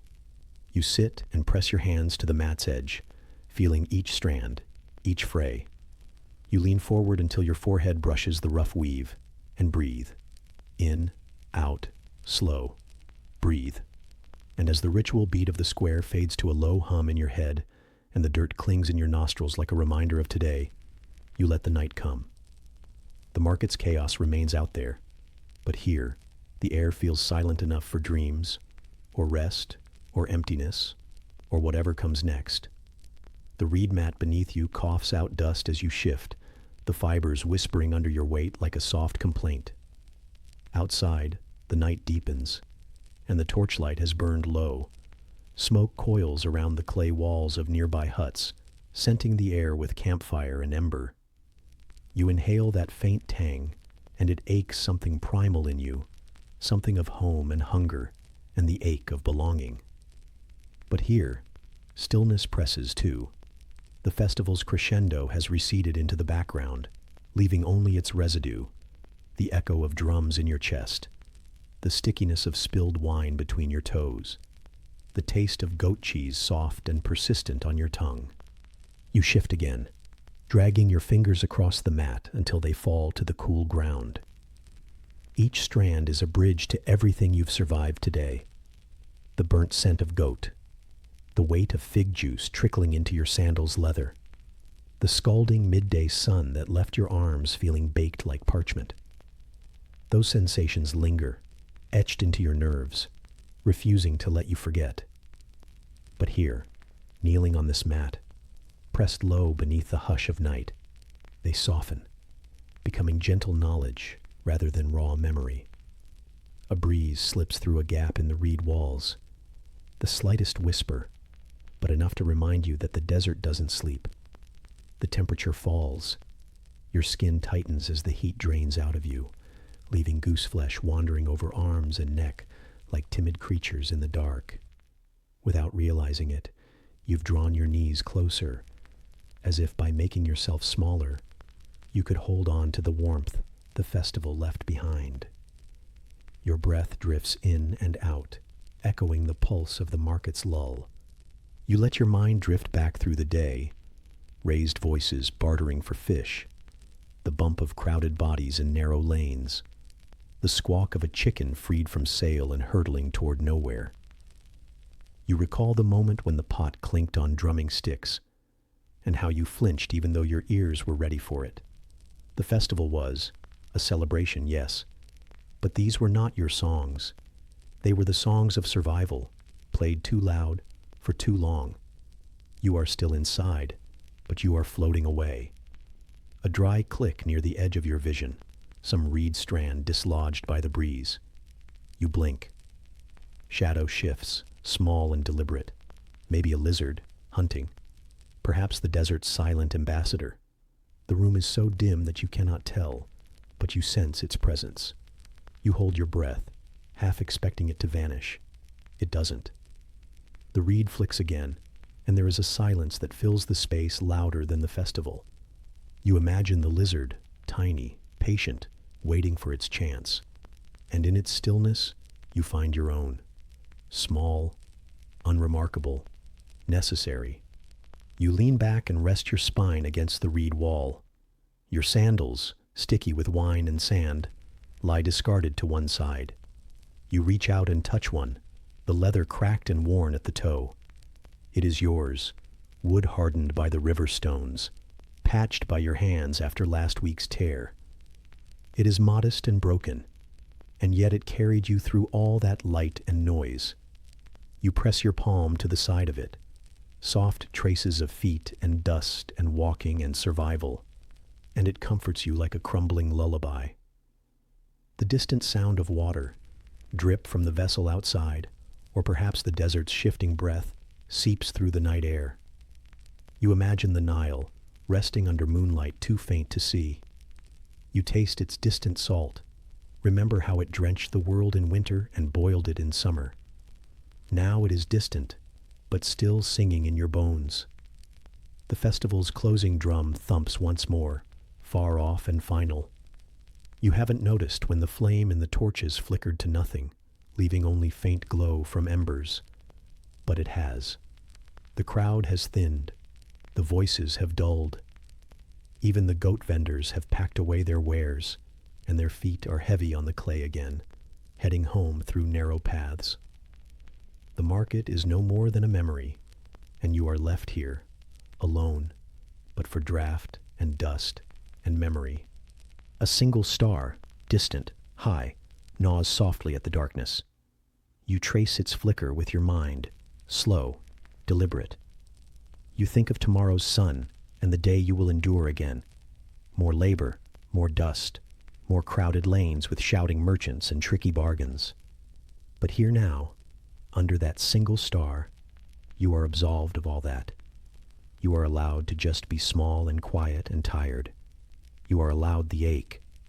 The room exhales around you, warm and close. You shift once more, half turning so that your back rests easier. The mat sags beneath your weight in gentle acceptance, woven strands hugging you like old wool sleeves. Somewhere deep inside you begins to quiet. The memory of banging drums softens into a pulse. The taste of wine becomes a faint blush on your tongue. The night grows thicker, but it is no longer suffocating. It is just night.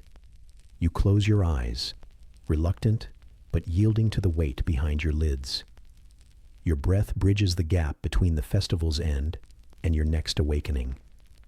Somewhere near the edge of sleeping, you remember the goat that followed you.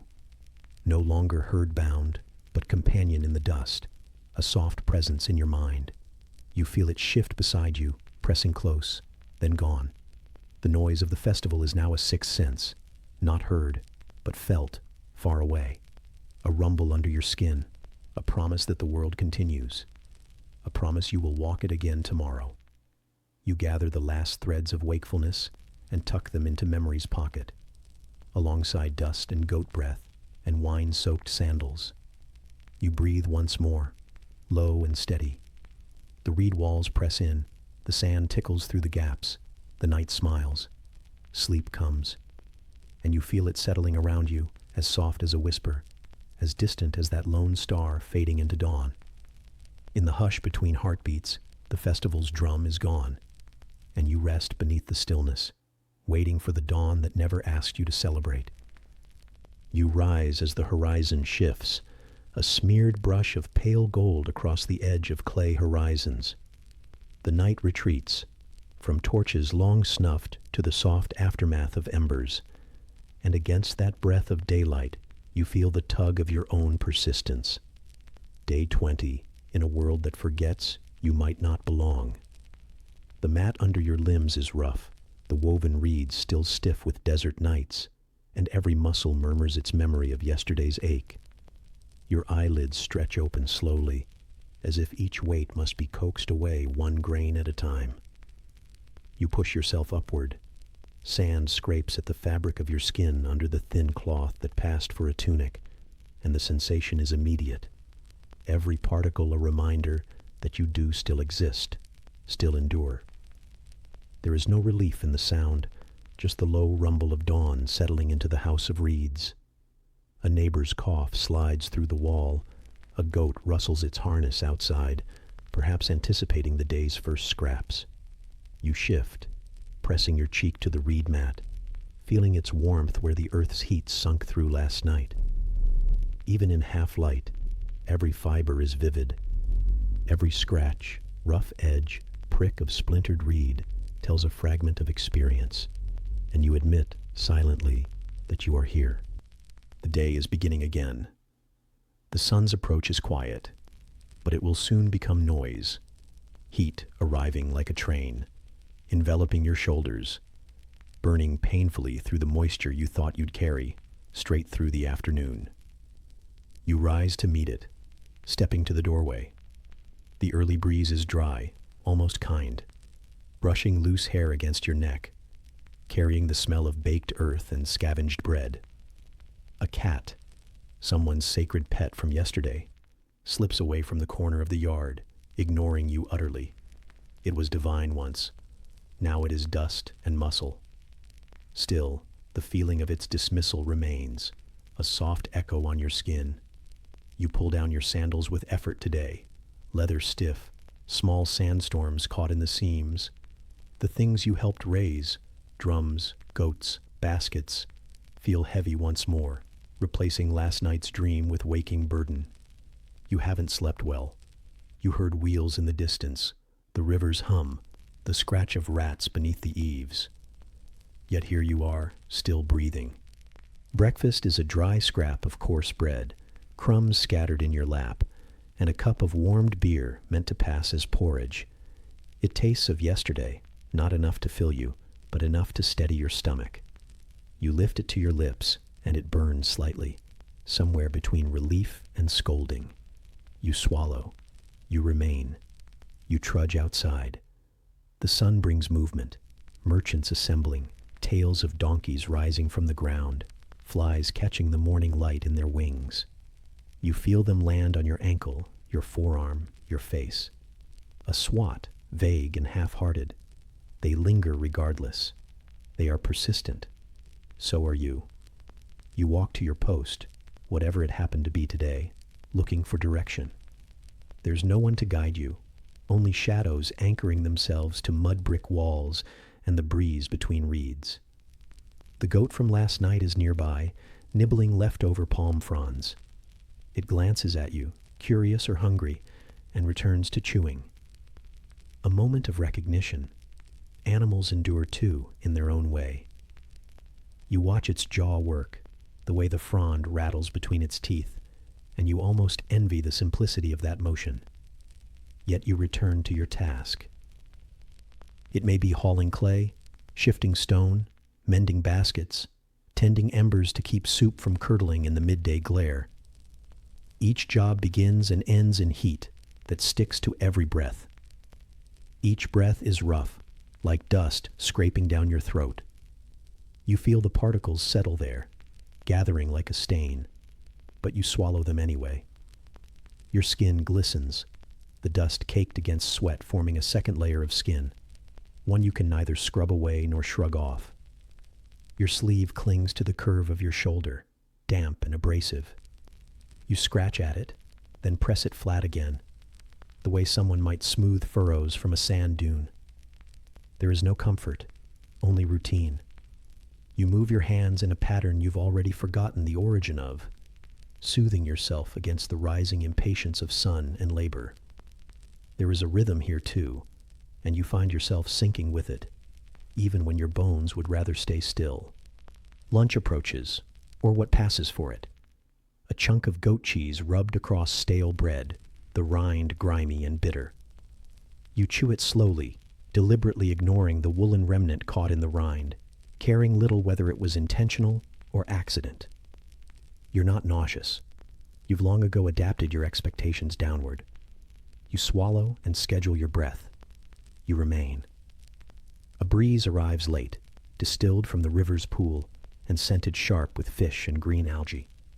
It cools the back of your neck. You imagine dipping your fingers into that current, momentarily surrendering your dust-streaked skin to wetness.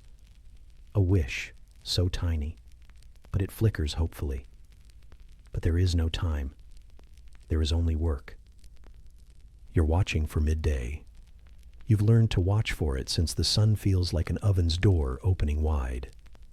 You step aside as it arrives, finding the faint shade of a low wall, sitting and closing your eyes.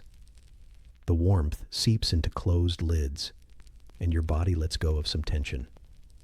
Your hands fold between your thighs, your legs relax. You rock gently, feeling the dryness move from your bones into the ground below. An almost calm settles around you, fragile but real. Somewhere a child plays, light laughter mingled with the bray of a goat. The sound floats across the yard and you let it drift through you, a reminder of life despite everything. You open your eyes slowly, blink against a shaft of sun, and the world steadies. You stand again. The day presses on. Afternoon brings more labor, shifting stone, raising foundations that feel pointless in the face of eternity's scale. Each slab slides across warmed earth with a low, grinding note. You help, or attempt to. Your hands ache. The dust rises like ghosts between your limbs. You breathe them in. They cling to your hair, to your tunic, to your skin. You imagine aging with them, a grain per year, until one day they'll lift off you in a breeze like memories. Your boss, who invented new rules yesterday just to watch you comply, watches again. Today's rule: no wiping sweat from your brow with your sleeve. So you cup your hands around your face, buffer yourself, and press your palms against each cheek until you feel small tears, salty and dry. They slip through fingers, fall to the stone, mingle with dust. You do this because there are rules. You comply because there is no choice. You remain because otherwise you'd cease to be. The sun dips lower now, tints the sky with molten colors. Shadows stretch. The air cools by fractions. You feel the subtle shift and your bones relax further. You press cool hands against dust-warmed stones and brace yourself for the final push. It comes. One more load, one more slab, one more dust-rattled breath. Then it is done. The stones rest. The day is, for now, complete. You walk toward the river's bend where the reed huts rest. You smell bread baking in communal ovens, wafting through shared alleys. You imagine the softness of it, the conceivable mercy of a meal that does not scrape. Something in your chest loosens at the thought. You reach your hut, rub sand from your calves, feel the walls through your fingers, each reed tight and purposeful. You enter slowly, as if stepping into a bath, but it is only still air and dust. You kneel and lay your head on the mat. Your sandals lie by the doorway, crusted with sand and rind. There may never be another pair that fits quite the same. The sun passes from the walls into the room, spreading faint warmth as it fades. You close your eyes. Under your lids you see the swirl of the day. Goat, bread, dust, wine, laughter, grief, stone, and your own body pressed into those moments, small but unbowed. You find comfort in that presence, that reminder that you stood, you bent, you lifted, you complied, you survived.